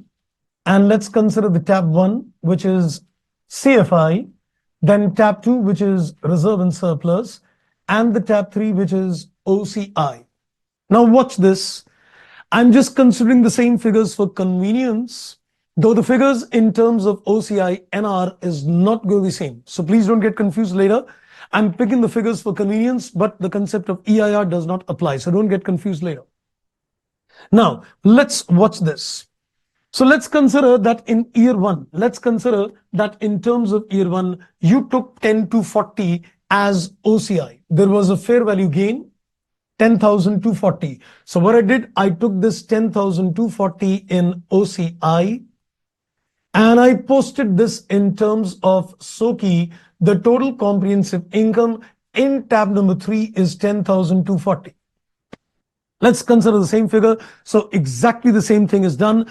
The 10,240, that is a fair value gain, is put in the OCI. Then it is taken to the tab number 3. Now let's assume that in the second year you sold the investment. Let's assume that in the second year you sold the investment just like you sold it out here. So what is the loss on sale? 8981. What is the loss on sale is 8981. The loss on sale will be taken in the OCI. You heard me correct. The loss on sale will be taken in the OCI. If there is OCI NR equity, gain or loss doesn't go to the P&L. Gain or loss goes in the OCI. Get it clear? AC gain loss P&L, OCIR gain loss P&L, FPTPL gain loss P&L, but OCI NR is taken in the OCI. Sir, why? I'll tell you. The reason is when I say it is OCI no recycling, you cannot afford to take anything in the P&L. You will not transfer any amount. Even on sale, this balance, which is accumulated balance in the OCI, is going to be directly shifted to the tab number 2 without transferring it to the P&L. This has got realized and I will park it to the tab number 2 directly. Internal change within SOKI. It's going to be an internal change within the SOKI. So in this particular case, the accumulated OCI shifted to the tab number 2 without any routing. Remember, in terms of OCIR, I took this in the P&L. Now I will not take it to the P&L. It's going to be a direct movement. It's going to be a direct shift. Take this money out and just internally move it to tab number 2. The sum total of the other equity of the company does not change. It does not change. So in this particular case, you would have said the other equity in the first year is 10,240. Now this is 8981 loss on sale. So what do? In the second year, you say total comprehensive income. This is 8981. So see what is the total balance. 10,240 is moved to tab 2 minus 8981. So ultimately, your other equity is 1259 only. At the end of the day, the amount in terms of tab 2, whether it is AC, whether it is OCIR or OCINR, will be same. It is only going to differ. It is only going to differ in terms of FPTPL. So let's forget about FPTPL, but the profit on sale, ultimately the other equity of the company would remain 100% same. Right? So let me do one thing, friends. Let's go back to the chart. Let's go back to the chart at this stage itself and let's add on. So moral of the story, if you were to ask me that where does the profit or loss on sale enter out here? OCI. And what do you do with the accumulated balance in tab number 3? It is directly transferred. It is directly transferred to the tab number 2 in the retained earnings column, directly shifted. This is taken to the P&L, recycled. Here it is directly shifted, no recycling. So the concept of non-recycling is move it from 3 to 2 without P&L routing. The concept of R is put it to the tab 2 after recycling. So this gets indirectly moved to tab 2. This gets directly moved to tab 2. And of course, rest is history. Now you should be very clear in terms of accounting of financial assets, in terms of AC, in terms of OCIR, in terms of OCINR, and in terms of FPTPL. You need to be clear on certain aspects. Let me put this. I'm sure there must be a huge number of questions coming in at this stage. Yes. Okay, so more study also creates more questions in mind as well. Okay, so let me take up the questions one by one. And I am given, Chakrapani, you said it's a notional gain in tab. Well, notional gains can sometimes go in P&L as well. So let's not say that tab 3 is a notional gain always. It all depends upon situations to situation. Okay, and you got another question. You said, Tahir, that means when sale proceeds, OCI reserve will be transferred to the P&L. So in terms of the accumulated balance, which is what you call the OCI reserve, so when it is OCIR, it goes in the P&L. When it is OCINR, it goes directly to tab 2. And Tahir said, sir, if the investment is held for trading, but due to major loss, the management does not want to sell and also doesn't want to show the loss in the P&L. Well, if the investment is held for trading, it is FPTPL. Then there is no further questions. It is simply FPTPL. Fair value changes P&L. Gain loss on sale P&L. Simple. Okay, and Abhishek, you said, so then what's the difference between OCIR as well as NR? Okay, now let me consolidate the pictures, friends, to you.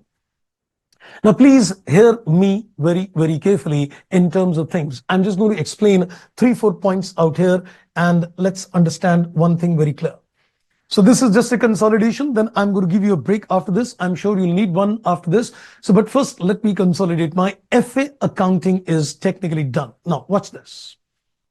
You know, when you're looking at amortized cost and you're looking at FPT OCI, please watch this very carefully. It's a consolidation of the learnings I've given you so far in all the cases.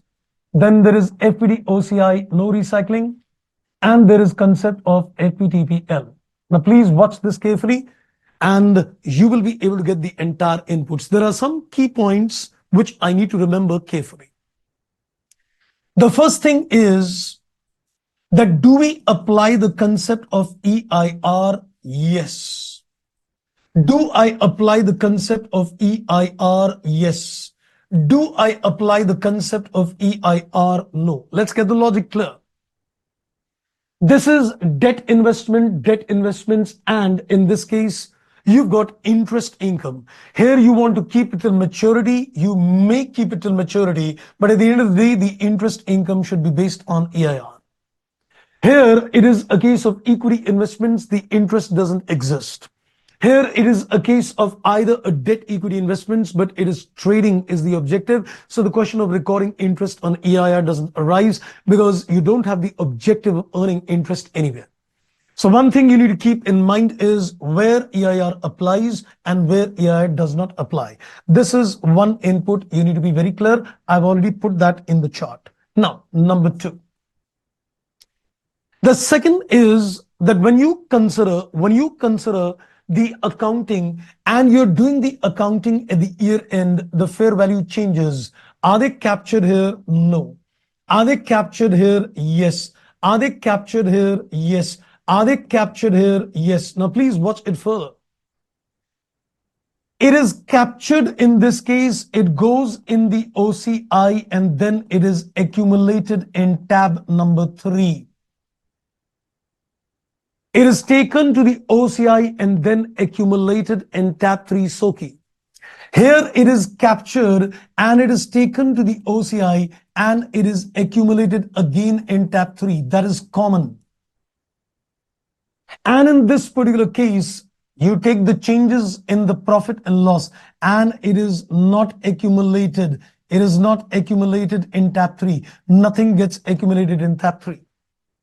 So here the fair value changes keeps getting accumulated. These are the only two categories where the fair value changes are accumulated and they're all unrealized. They're all unrealized because you are only doing a fair valuations at each year end. They're unrealized earnings parked into the OCI and parked into the tab number 3. Next.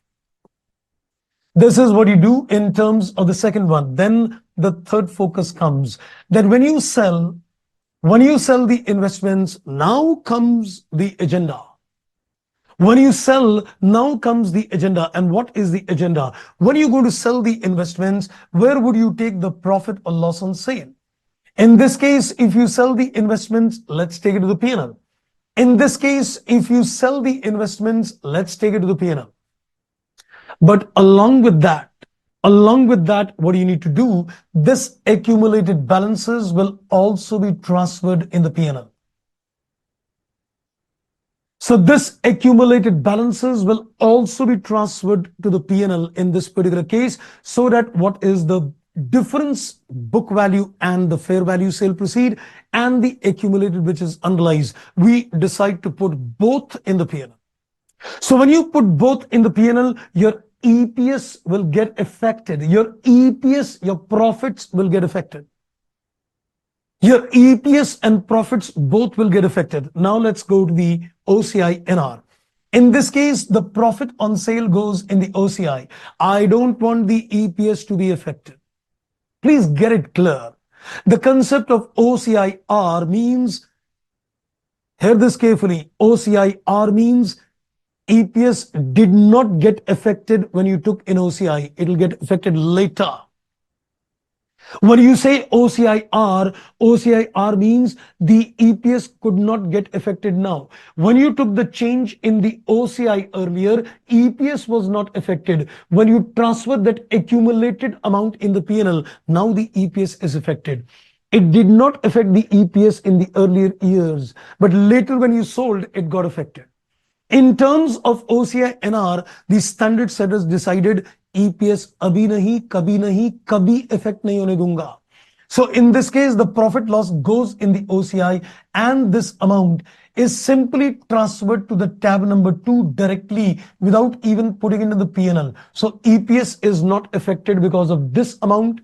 EPS is not affected even because of loss on sale. So difference between OCIR is when you were putting, please hear this carefully, when you were putting the fair value changes in OCI, EPS was not getting affected. But when you sold, you said all the accumulated OCI, dalo profit and loss. So EPS got affected now. So what could not affect the EPS earlier is affecting the EPS on sale. In terms of OCI NR, we decided no, no, no, never ever touch the EPS in life. Never ever touch the EPS in life. So profit on sale, OCI, EPS unaffected, accumulated, directly shifted, tab 2, EPS not affected. Got the point? And in this case, if it is profit or loss on sale, it is PNL. So this is the insight. What you need to remember, EIR, and then the fair value change is capturing where and when a sale happens, what do you do with that accumulated OCI balances? In terms of NR, shifted to tab 2. In terms of R, it is rooted in the PNL, so EPS is impacted. This is the concept of NR is, the concept of NR is, I will never ever allow my EPS to be affected because I'll put everything in OCI. If you put everything in the OCI, the fair value change OCI, the amount of gain loss in OCI, EPS never ever affected. Sir, but why? Why did these standard setters decide that equity investment should be taken at a no recycling? Equity investment is your surplus money invested in security. It's not your business income where even if you sell and there is a gain, your EP should be allowed to be affected. I hope I made complete 100% sense. 100% clear now? 110% clear now? Great. Okay, that's wonderful indeed. So I think, friends, I want your comfort zone. This time, I think we should give you a break. Indeed, you'll need one much. But I think in the break, I want your inputs, or maybe right away, I want your inputs on the clarity in terms of accounting, FA debt AC, FA debt OCIR, FA debt FPDPL, FA equity FPDPL, FA equity OCI NR. You should be clear in terms of what is taken at the place. We'll do some more inputs with you because there are some more insights in terms of financial asset accounting, which I've not put that in the chart, nor I'll put it at this stage. But I just wanted to put the concept of EIR focus 1, initial subsequent measurements focus 2, and the concept of profit or loss on sale. And of course, what happens to the interest and dividend, which whether it is taken to the P&L or not. Okay, I got the inputs. 10 out of 10, Prashant. Great. And Abhishek, can we close down the chart now, sir? We've already closed the chart. The chart is done. Trust me, I've already done the chart. I've already closed the chart now. And I think 9 out of 10, Yadu, that's great. 8.5, Chakrapani, great. And 8, Kriti, great. Wonderful indeed. That's a wonderful score. And 9.5, Satish, that's wonderful indeed. So on that, I think let's give you a break. So let's take a 10, 12 minutes break. It's 7:52 almost with the watch. So 10, 12 minutes break. We'll be back and we'll do more questions. Enjoy your break.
Welcome back, friends. So I hope you relax your minds and I hope the clarity of thoughts is there on the accounting of financial assets.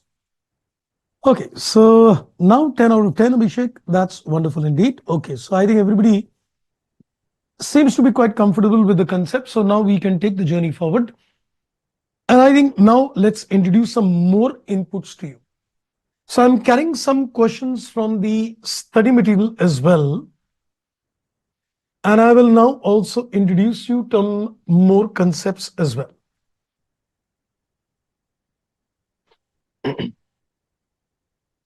Okay, now let me tell you what I want to introduce at this particular stage. Now, I have in my mind, I'm still on financial assets.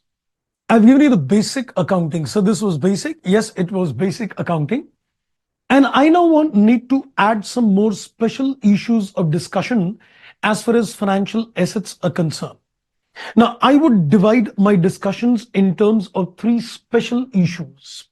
So I would say I've got three special issues to discuss with you. So in terms of the first special issue, which I've already discussed, the concept of TC. The concept of TC, which I've already discussed with you. And just to remind you, I gave you that if your financial asset is taken at AC, can I say it is added to the financial asset? It is added to the value of financial asset.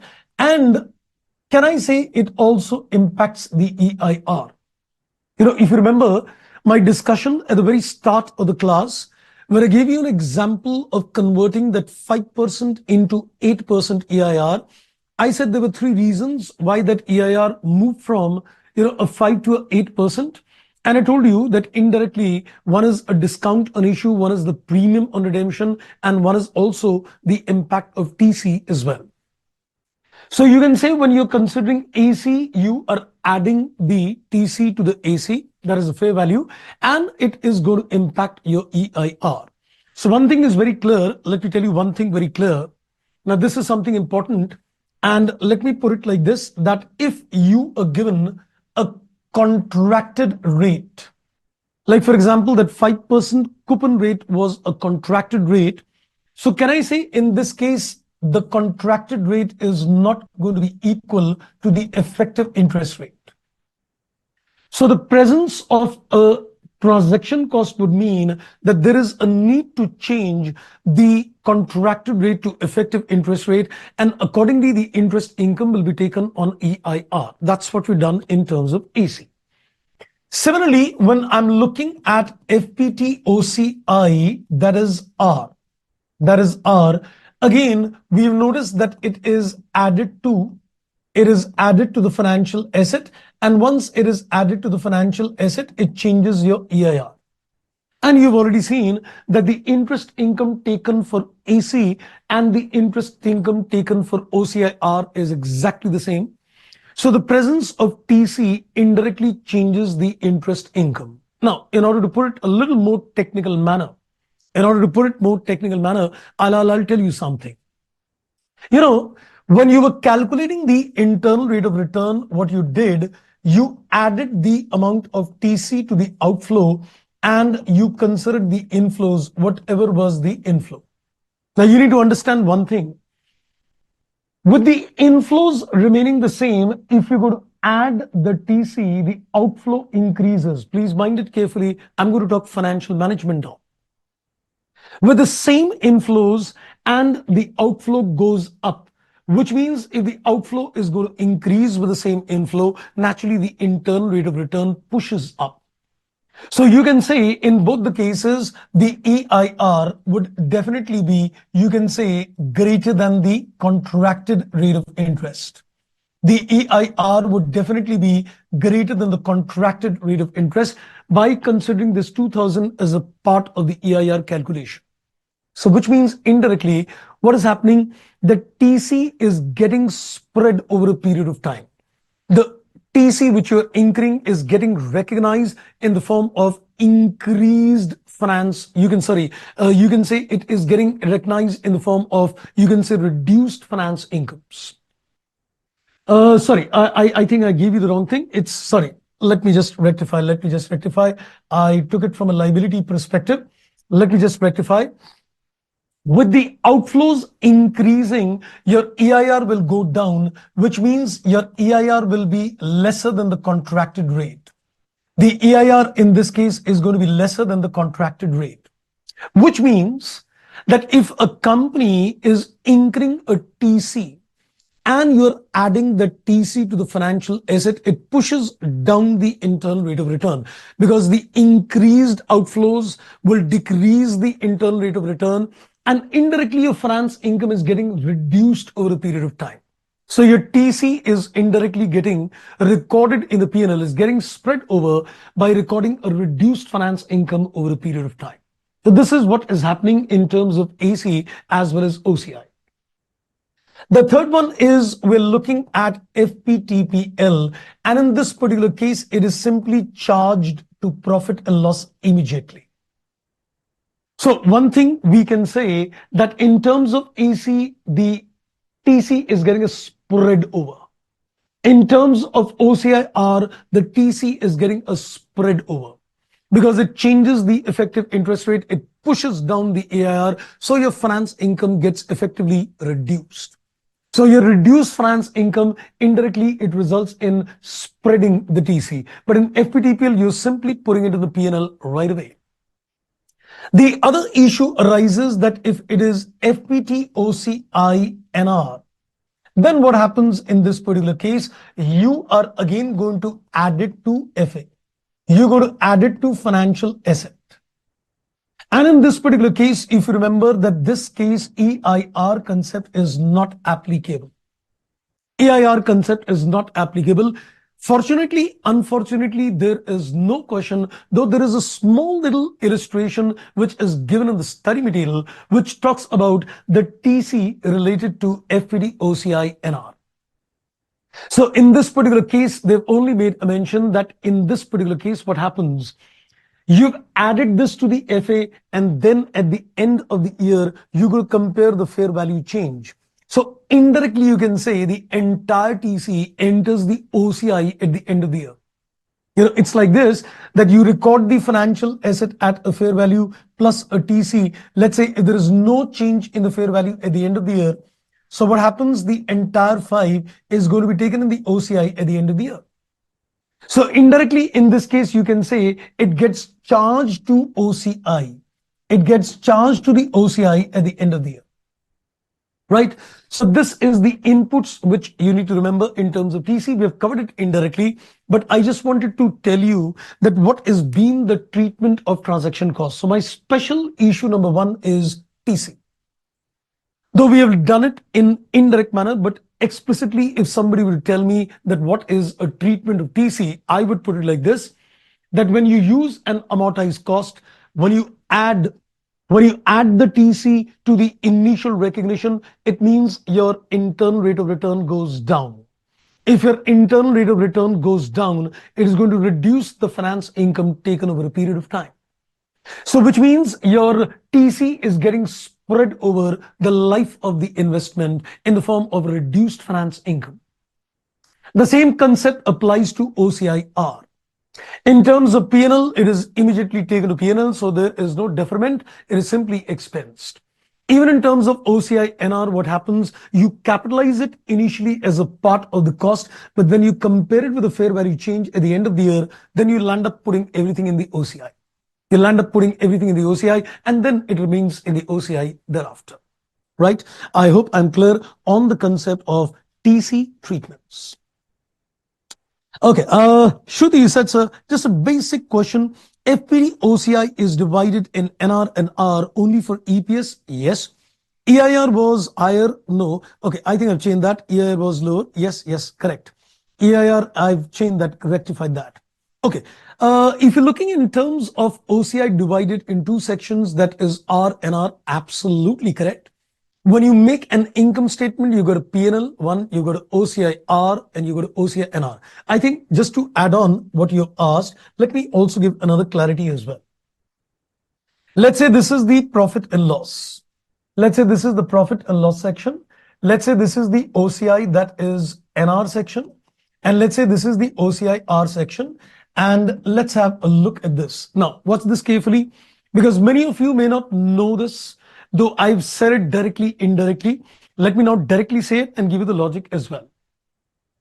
When you put something in the profit and loss, does it impact the total profits of this year? Yes, it does. When you put something in the P&L, does it impact the current year EPS? Yes, it does. So when you put something in the profit and loss section, it impacts the profit of that year. It impacts the profit of the EPS of that year. So you can say the profit of the current year is impacted. Yes. The EPS of the current year is impacted. Yes. Now, what's the other part now? When you put something in the OCI NR, when you put something in the OCI NR, does it impact the profits of the current year? Yes, it does. Does it affect the EPS of the current year? No, it does not. Now, I would also like to understand that does it impact the profit of a future year in this case? No, it does not. Does it affect the EPS of the future year? No, it does not. I'm going to make a very interesting statement, which you might ask me more questions. When you put it in the OCI NR, it impacts the profits of that year, not the EPS, not the future profits, not the future EPS. EPS is insulated forever. Now, when you put something in OCI NR, does it impact the profits of the current year? Yes, it does. Does it impact the EPS of that year? No. Now, interestingly, when you transfer the accumulated balance to the P&L, does it again affect the profits of the future year? Yes, it does. Yes, it does. So you mean to say that there is going to be a double counting in terms of the item? Yes, you got it correct. Something which enters in the OCIR section impacts the profits of that year, and it again impacts the profits of another year when it becomes realized. So it has impacted the profits of the current year, and once the investment is sold, it again impacts the profits of that year, and then it impacts the EPS of that year again. I hope that helps. I think that answers the question, Shruti. So in this particular case, what we're looking at is when you put something in the P&L, it impacts the profits of the current year. It impacts the profits, the EPS of the current year, but it doesn't impact the profits of the future or pre-future EPS. Look at this comparison carefully. If you put something in the profit and loss section of the company, it impacts the profits, it impacts the EPS of the same year, not the future year. When you put something in the NR section, it impacts the profits, not the EPS, not the profits of the future, not the EPS. And when you put something in the R section, it impacts the profit of this year and the future year. Not the EPS now, but affects the EPS later. So the standard setters were very clear that certain income and expense, depending on logics, if somebody were to ask me, I want that the earning per share and the EPS should get affected right now, I would say use an FPTPL approach. If somebody would tell me that I don't want the EPS ever to be affected in life, I'll say use an FPT OCI, that is NR approach. And if I say I want the EPS not to be affected now, but affected later, I would say let's use an FPT OCI R approach. But that's not a matter of choice. Different standards based on logics have given you different measurement bases. Where to use an FPTPL, where to use an FPT OCI NR, and where to use an FPT OCI R. I think that was technical, but I think, Shruti, you would have got your answer, I guess. Right, I think that answered the question. Now let me just come back on the agenda. So we were discussing the concept of TC. This is special issue 1. Now I've got a second issue of discussion, processing fee. And I've got a third special issue of discussing the difference between a transaction value and a fair value. But first, let's go to the next agenda with you. And let's, I think, now discuss the special issue number 2. So we are now going to discuss a special issue number 2. So the first special issue was TC. The second special issue is what we call processing fee. Especially when you take bank loans, Especially when you take bank loans. In this case, the banks might charge you a processing fee at the very initial stage.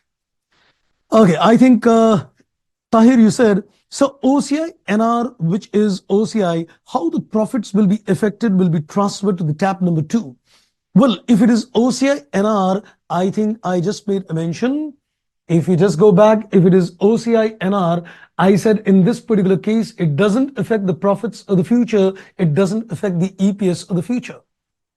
Because what you've accumulated in the tab number 3 is not going to be taken to the P&L in the future. What you're accumulating in the tab number 3 is not going to be taken to the P&L in the future. It's an internal movement, so it doesn't affect the EPS. It doesn't affect the profits. But when it is a case of R, the accumulated OCI enters the P&L later. The accumulated enters the P&L, so it impacts the profits and the EPS of the future year. I've already given you the insights that in terms of OCI NR, you accumulate in tab 3, but it's not taken to the P&L. So it doesn't affect the profits in the future years and the EPS. But in terms of R, it is accumulated in tab 3 and it goes in the P&L in the year of sale. So it impacts the profits and the EPS. You know what I've done, the discussions today must have given you a lot of insight, but I feel you might have to look at those things once again. Watch that portion of the video once again, not a big deal, because you've got this access and you can watch it again. I know these are technical things and getting these things in one single go is a challenge. So not an issue. You've got the access. You can watch it umpteen number of times and you want to get the clarity, go back and look at it. Trust me, Indian Accounting Standard Index is one area where, getting a hold on the subject takes a little time. And you need to continuously read, understand, apply, and then you get inputs on the same. I have done that bit as well. We do it in practical world as well. So when you do it in a practical world, you get a different kind of hangs on it. And especially when you look at the movements in terms of OCI and the SOKI, the movements in terms of tab 3, tab 2, all these things are very common, happens in practical world. But when it comes to books, sometimes you're not able to correlate, what is happening.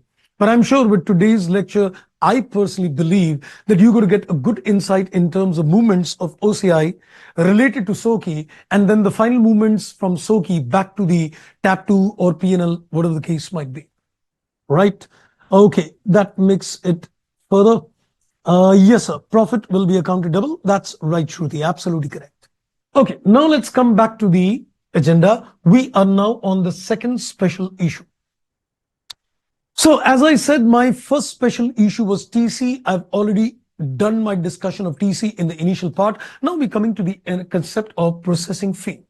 Now let's understand the concept of processing fee. It goes like this. Please watch this carefully. It goes like this. Let's say I'm looking at from the bank point of view, and I'm looking at from the point of view of the borrower.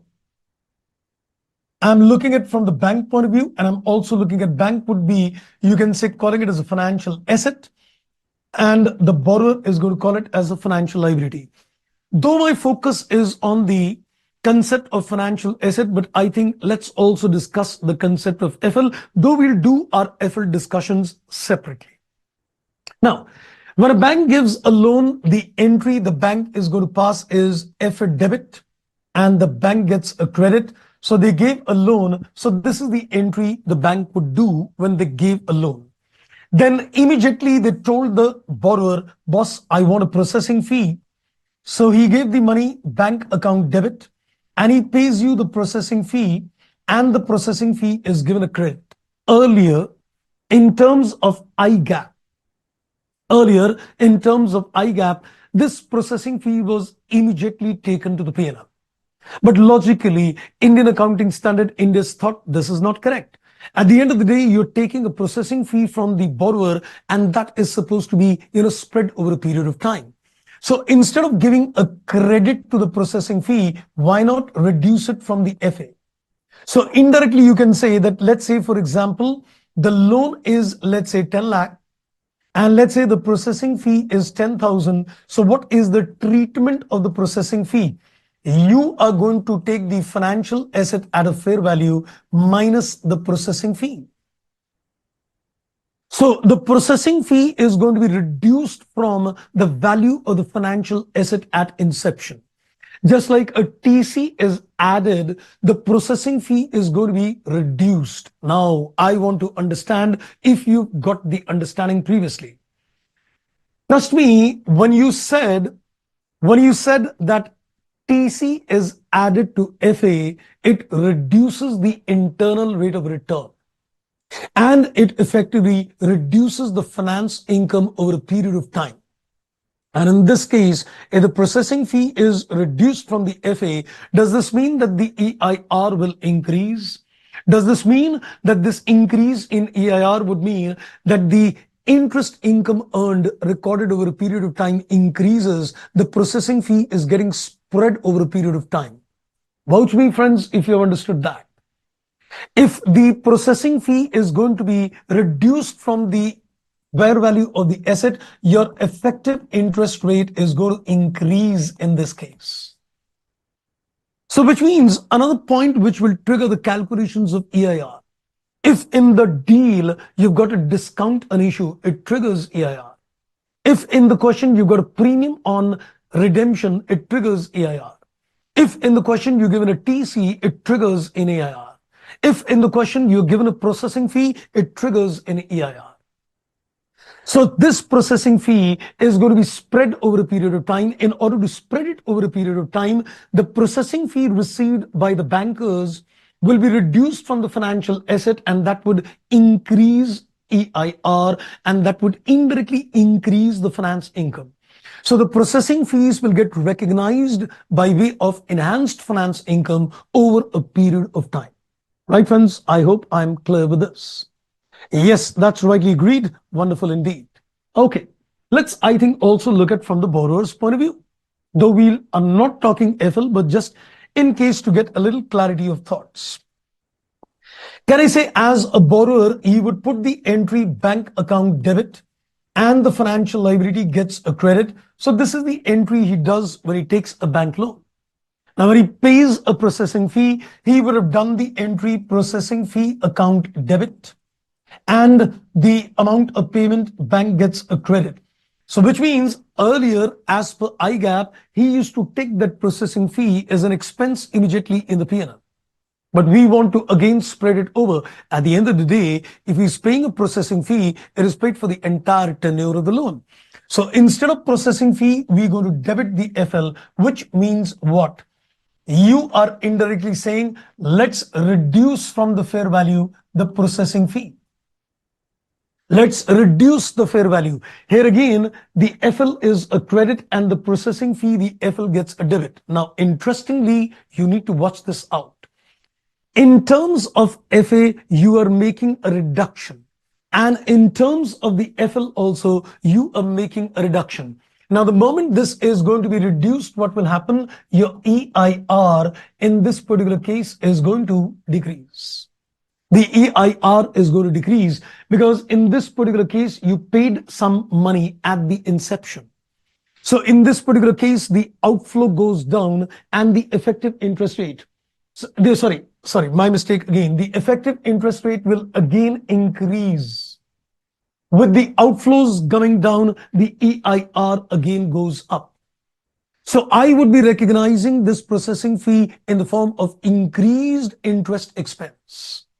Since my EIR will push up in this particular case, we can say it is again getting spread over in the form of enhanced interest. So watch this carefully. From FA point of view, it is reduced from the FA. From FL point of view, it is again reduced from the FL. So whether it's an FA or whether it's an FL, the processing fees is going to be reduced.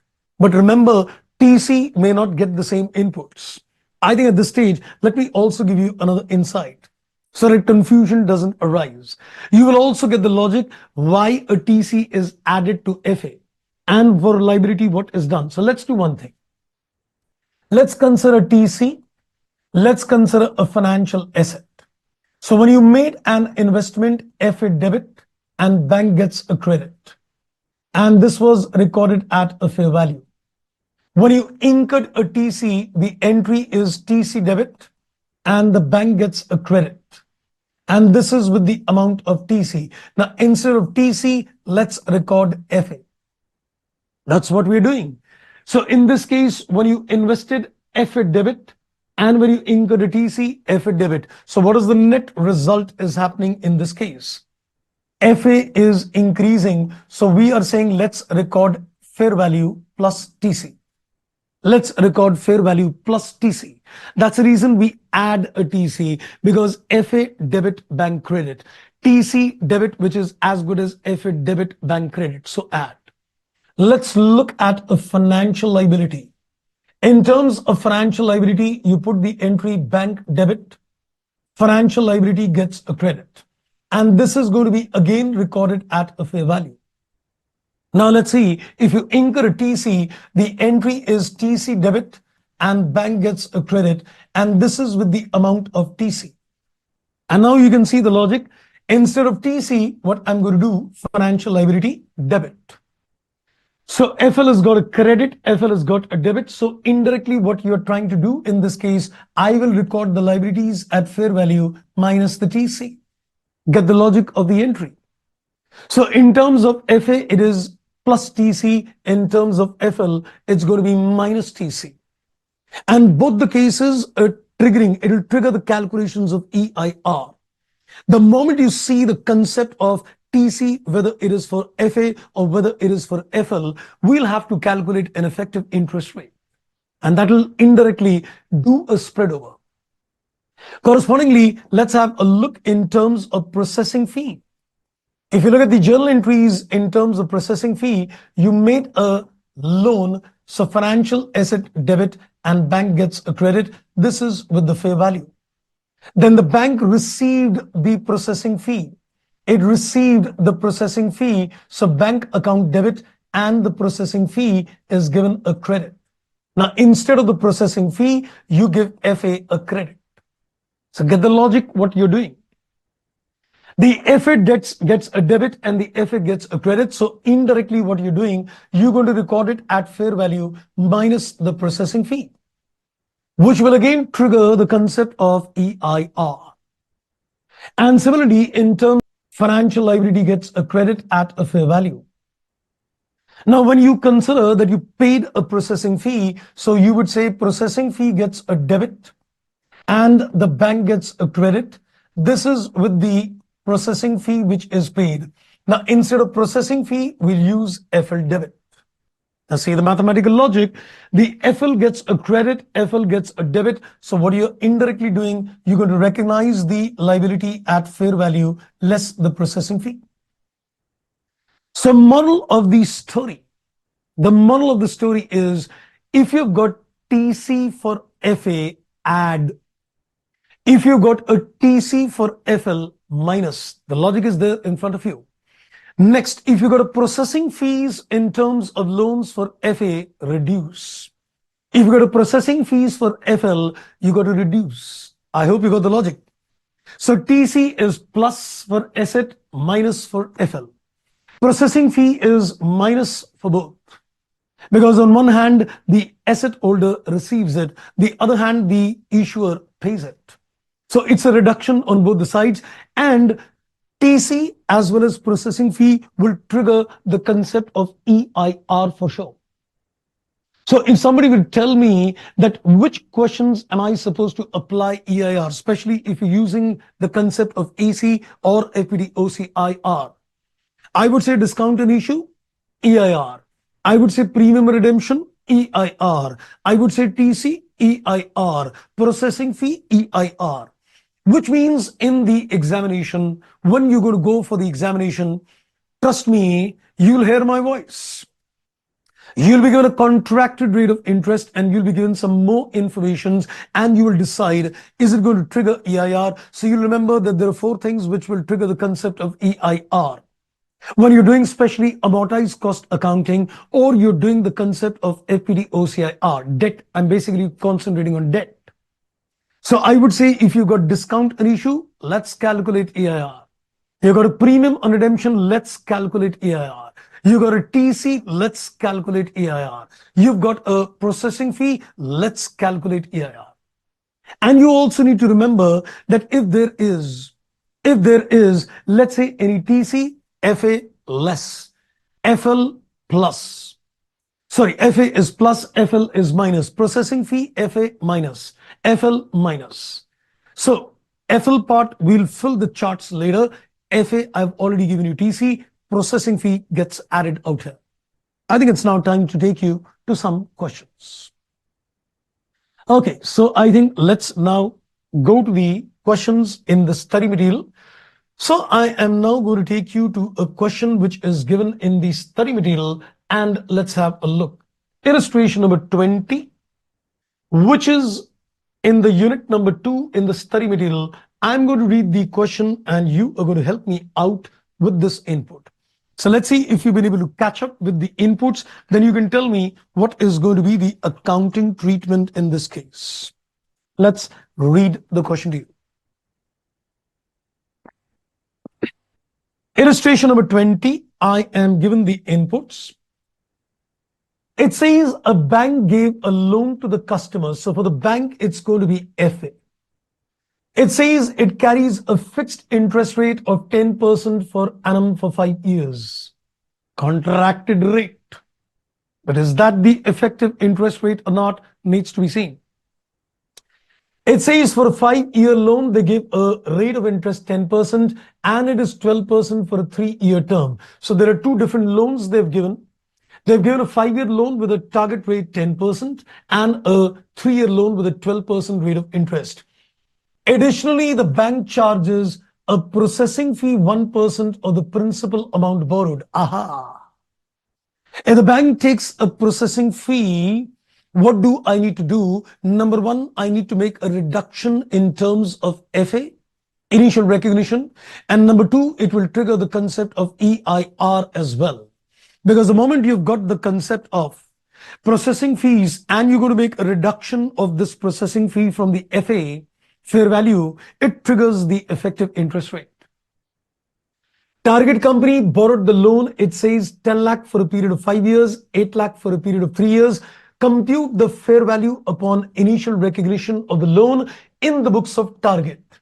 So he is asking us in the books of the borrower, and how will the processing fee be accounted for? The question is focusing on the books of the borrower, which is FL. But I think let's do this from the point of view of the bank. Because a similar mirror image accounting will be done in the books of target as well. So I think also give you the inputs in terms of how the accounting is being done. So let's have a look at this. They've given a quick answer on this. If you want, I can also take it further and give you a detailed answer as well. Though the answer given was crisp in this, but if you want, I'll do the workings. The fair value of this loan is going to be what? The amount of loan minus the processing fee. Then the fair value of the 3-year loan is the amount of loan minus the processing fee. So what is the recognition? It is going to be at the fair value minus the processing fee. So whatever 1% processing fees is paid, that gets reduced from the initial recognition, and immediately what it should trigger? EIR. Now the effective interest rate shall be higher than the interest rate of 10 and 12% on the 5-year and the 3-year loan respectively. So the processing fee gets recognized as an interest over the respective period of loan.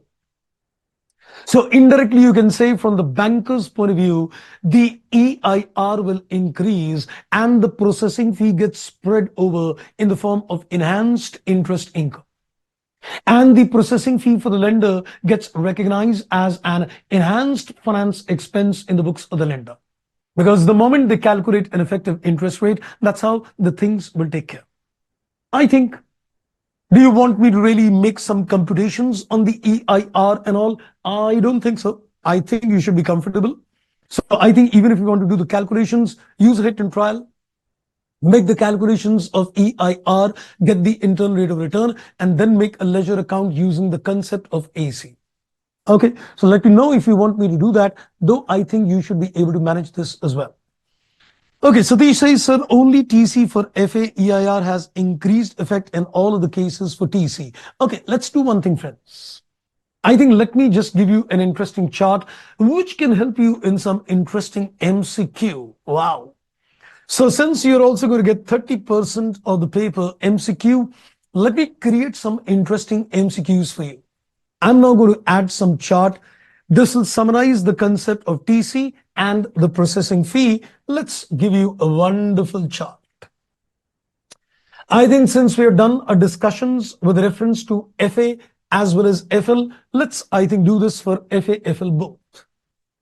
So we're going to consider FA, FL, and we're also going to consider the TC as well as the concept in terms of processing fee. Now, this chart I am considering only for amortized cost accounting. Let's put it safe. Because I don't want to get into the concept of OCIR, NR, all those things. Let's, I think, focus only on AC. So I'm taking a base. I'm taking a base for ease of understanding. My chart is applicable when I am going to consider the amortized cost approach of accounting, whether it is FA or whether it is FL. Though we're yet to learn the accounting of FL, but trust me, FA mirror image is FL accounting, not a big deal. So let's consider this to be a financial asset. Let's consider this to be a financial liability measured at AC, measured at AC. So let's consider that you're measuring your financial assets at AC, financial liabilities at AC. Let's see the treatment of TC and let's see the treatment in terms of processing fee. Let's see the TC and let's see the treatment of processing fee from both the perspectives. Now, I'm going to make statements. If you're able to understand this chart, then I think your concepts are going brilliantly well. So my special issue 1 and 2 will get taken care. Then comes the third area. Wow. That I'm going to discuss very shortly. Let me now, first of all, go to the inputs and let me make statements. Keep vouching me as I say. Can I say in terms of FA, you will take the fair value plus the TC? That is one. That's what we said. We will add the TC to the fair value if this happens. If this happens, then what happens? The EIR goes down. It decreases the effective interest rate because outflows in this case will increase. Remember the figure 95 and it became 97 because of 2000 TC, the outflow goes up, so the EIR will go down. So can I say indirectly? Can I say indirectly? The TC gets recognized. The TC gets recognized in the form of, it gets recognized in the form of, can I say reduced finance income? Please vouch me. See the sentence carefully and vouch me. I'm looking at the implications that when you do this, this EIR will trigger, and a decreased TIR would mean that it is indirectly getting recognized over a period of time in the form of reduced finance income. Because if the TC would not have been added, your finance income would have been more. Your finance income is getting reduced because of this, right? I hope I am perfectly clear. Okay, I think Satish says, sorry to interchange.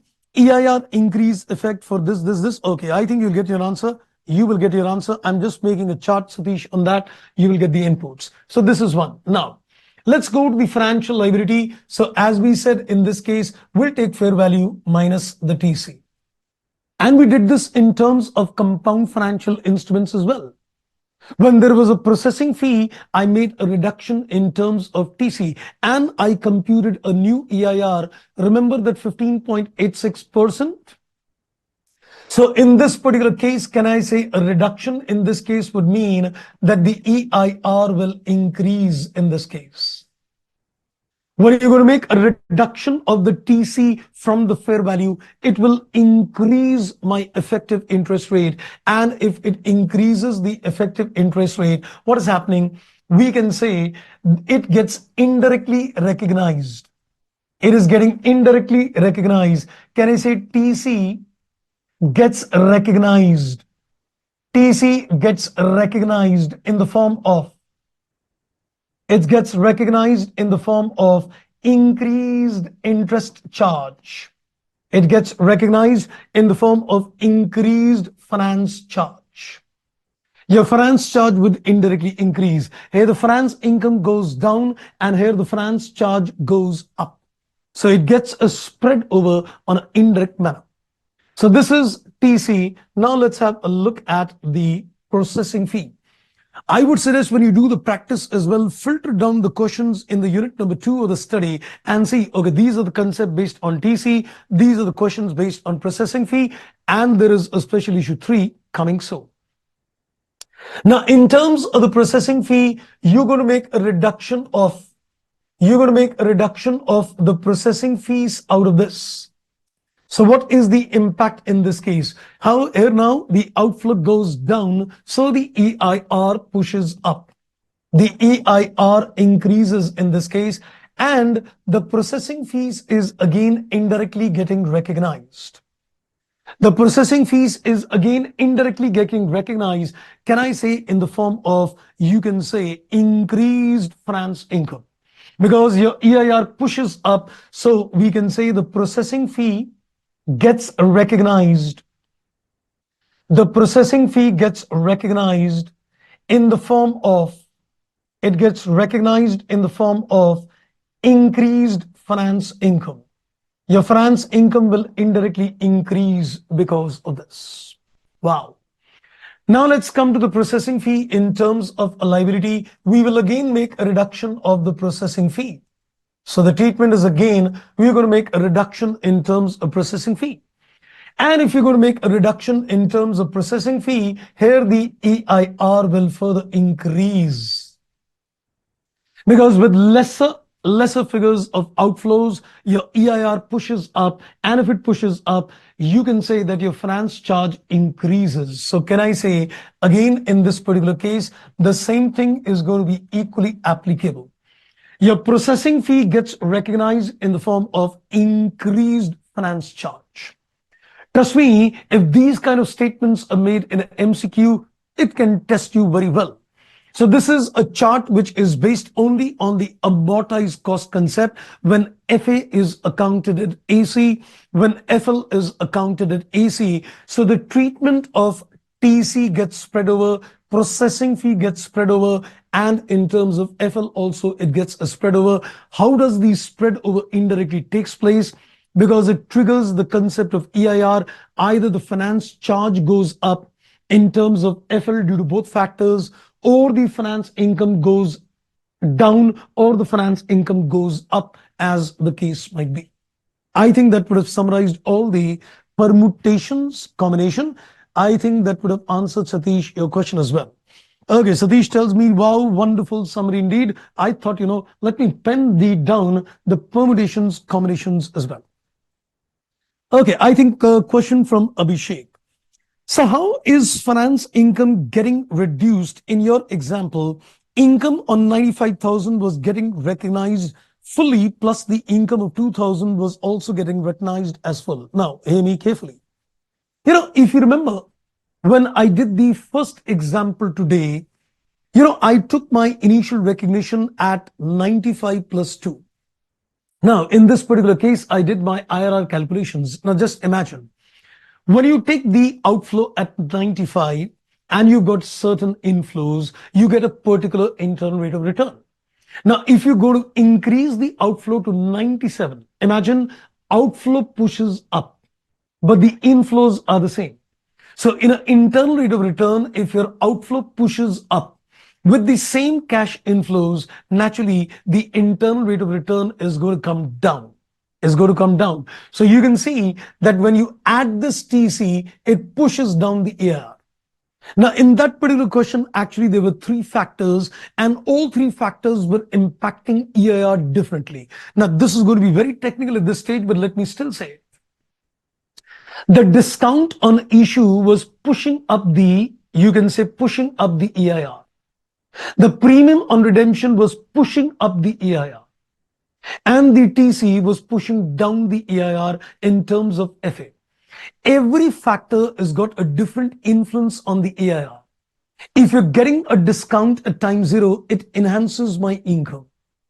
If you're getting a premium on redemption, it enhances my income. If I'm going to incur a cost like a TC, it decreases my income. Because I'm going to basically incorporate all the factors as a part of my finance income. The discount I get is indirectly interest income. The premium which I get is indirectly my interest income. The TC which I incur reduces my finance income. The processing fees which I get increases my finance income. I hope my point is clear.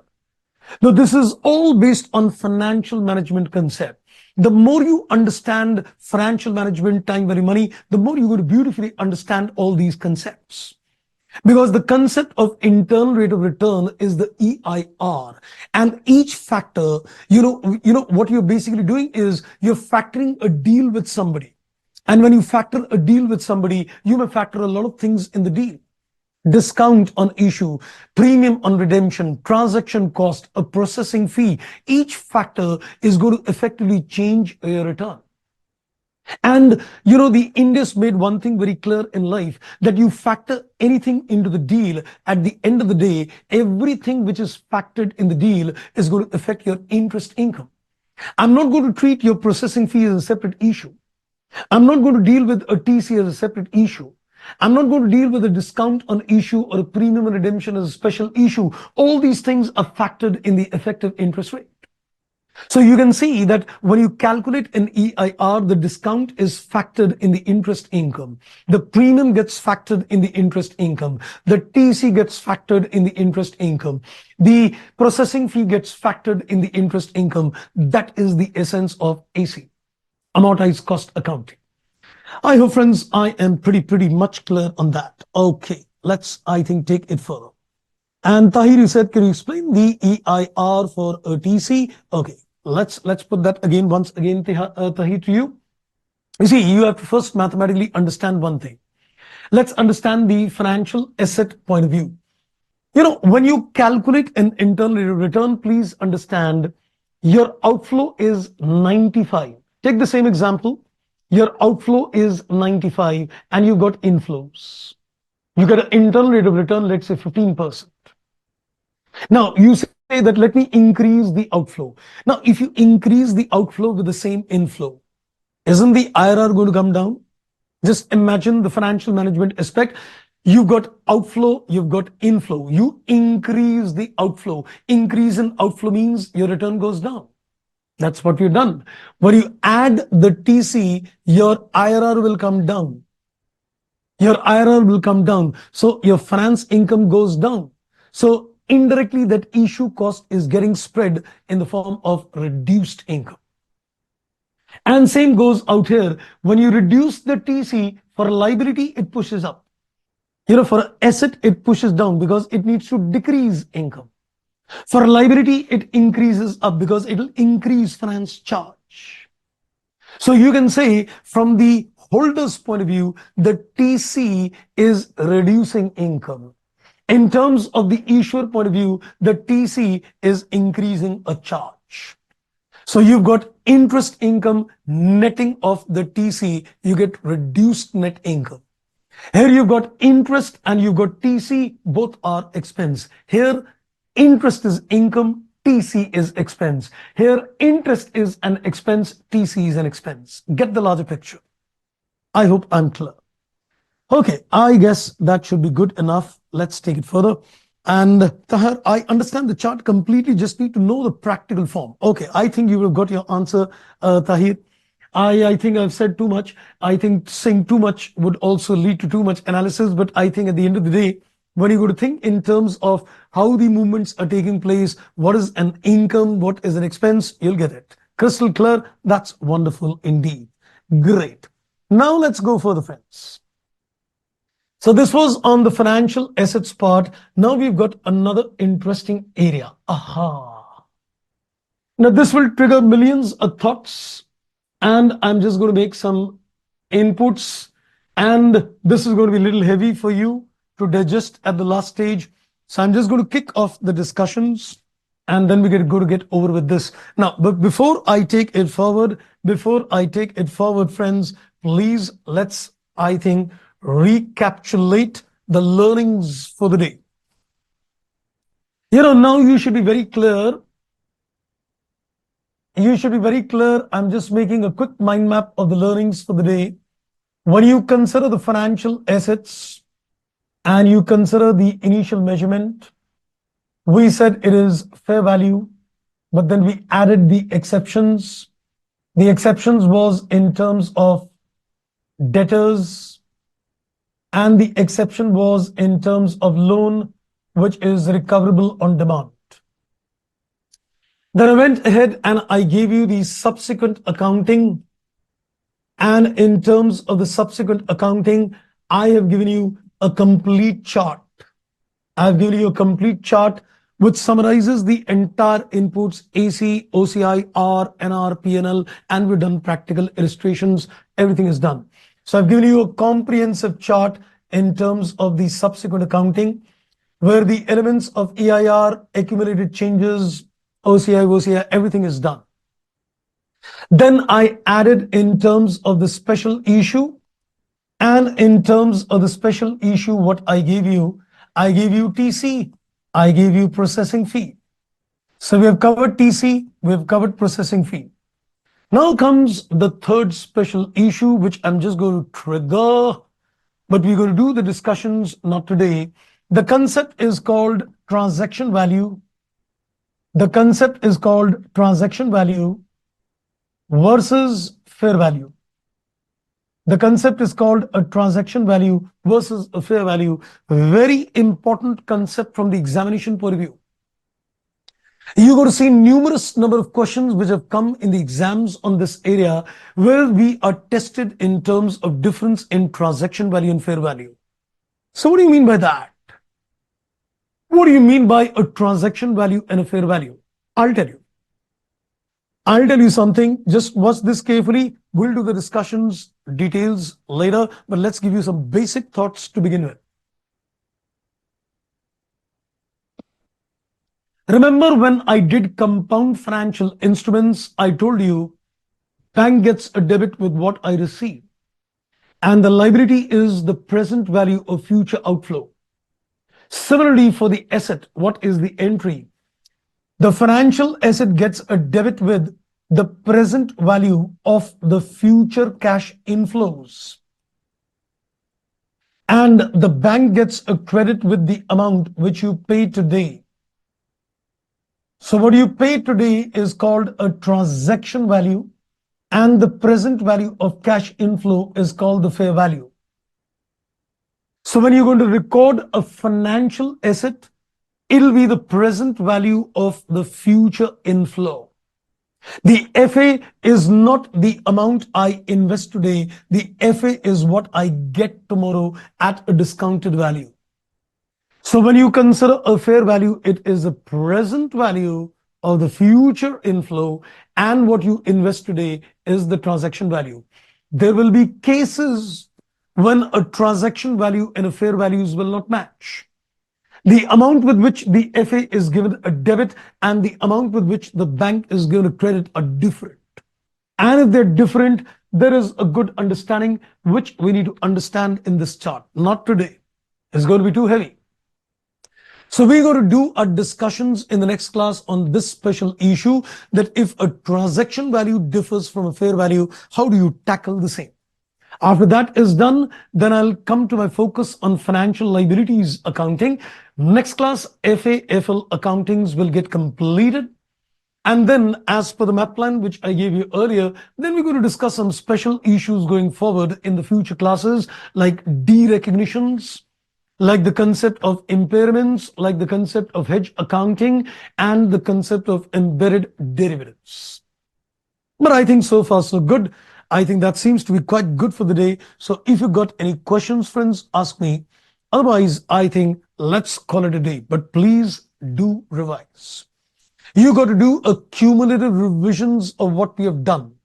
And I think what is done in the previous class and today's class is very important. At least your cumulative revision of the previous and the current class is required because that's where the focus in terms of FA has been. So as we move forward, we're going to do pick up a lot of things what we discussed in the previous and in today's class. Okay, I think Abhishek sir, a special request. Can you please give us a master chart in our last class of the topic? Just everything about financial instruments. Yes, I'm definitely going to give you a master chart. But I'm going to give you a map plan in terms of what is discussed there. I have that in mind, maybe not in the last or maybe in between itself. But that would not be a summary because that would take a lot of time. But that will give you a map plan in terms of the flow in which the standard is to be studied. The flow in which I've taught you so that you can quickly go through the entire flow and get a complete crystal clarity.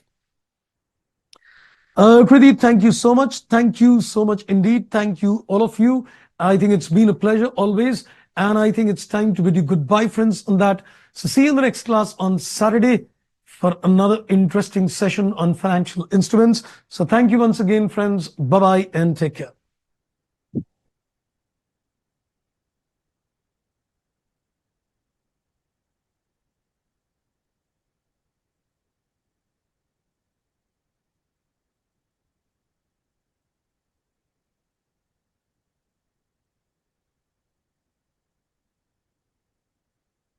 हाँ जी, thank you.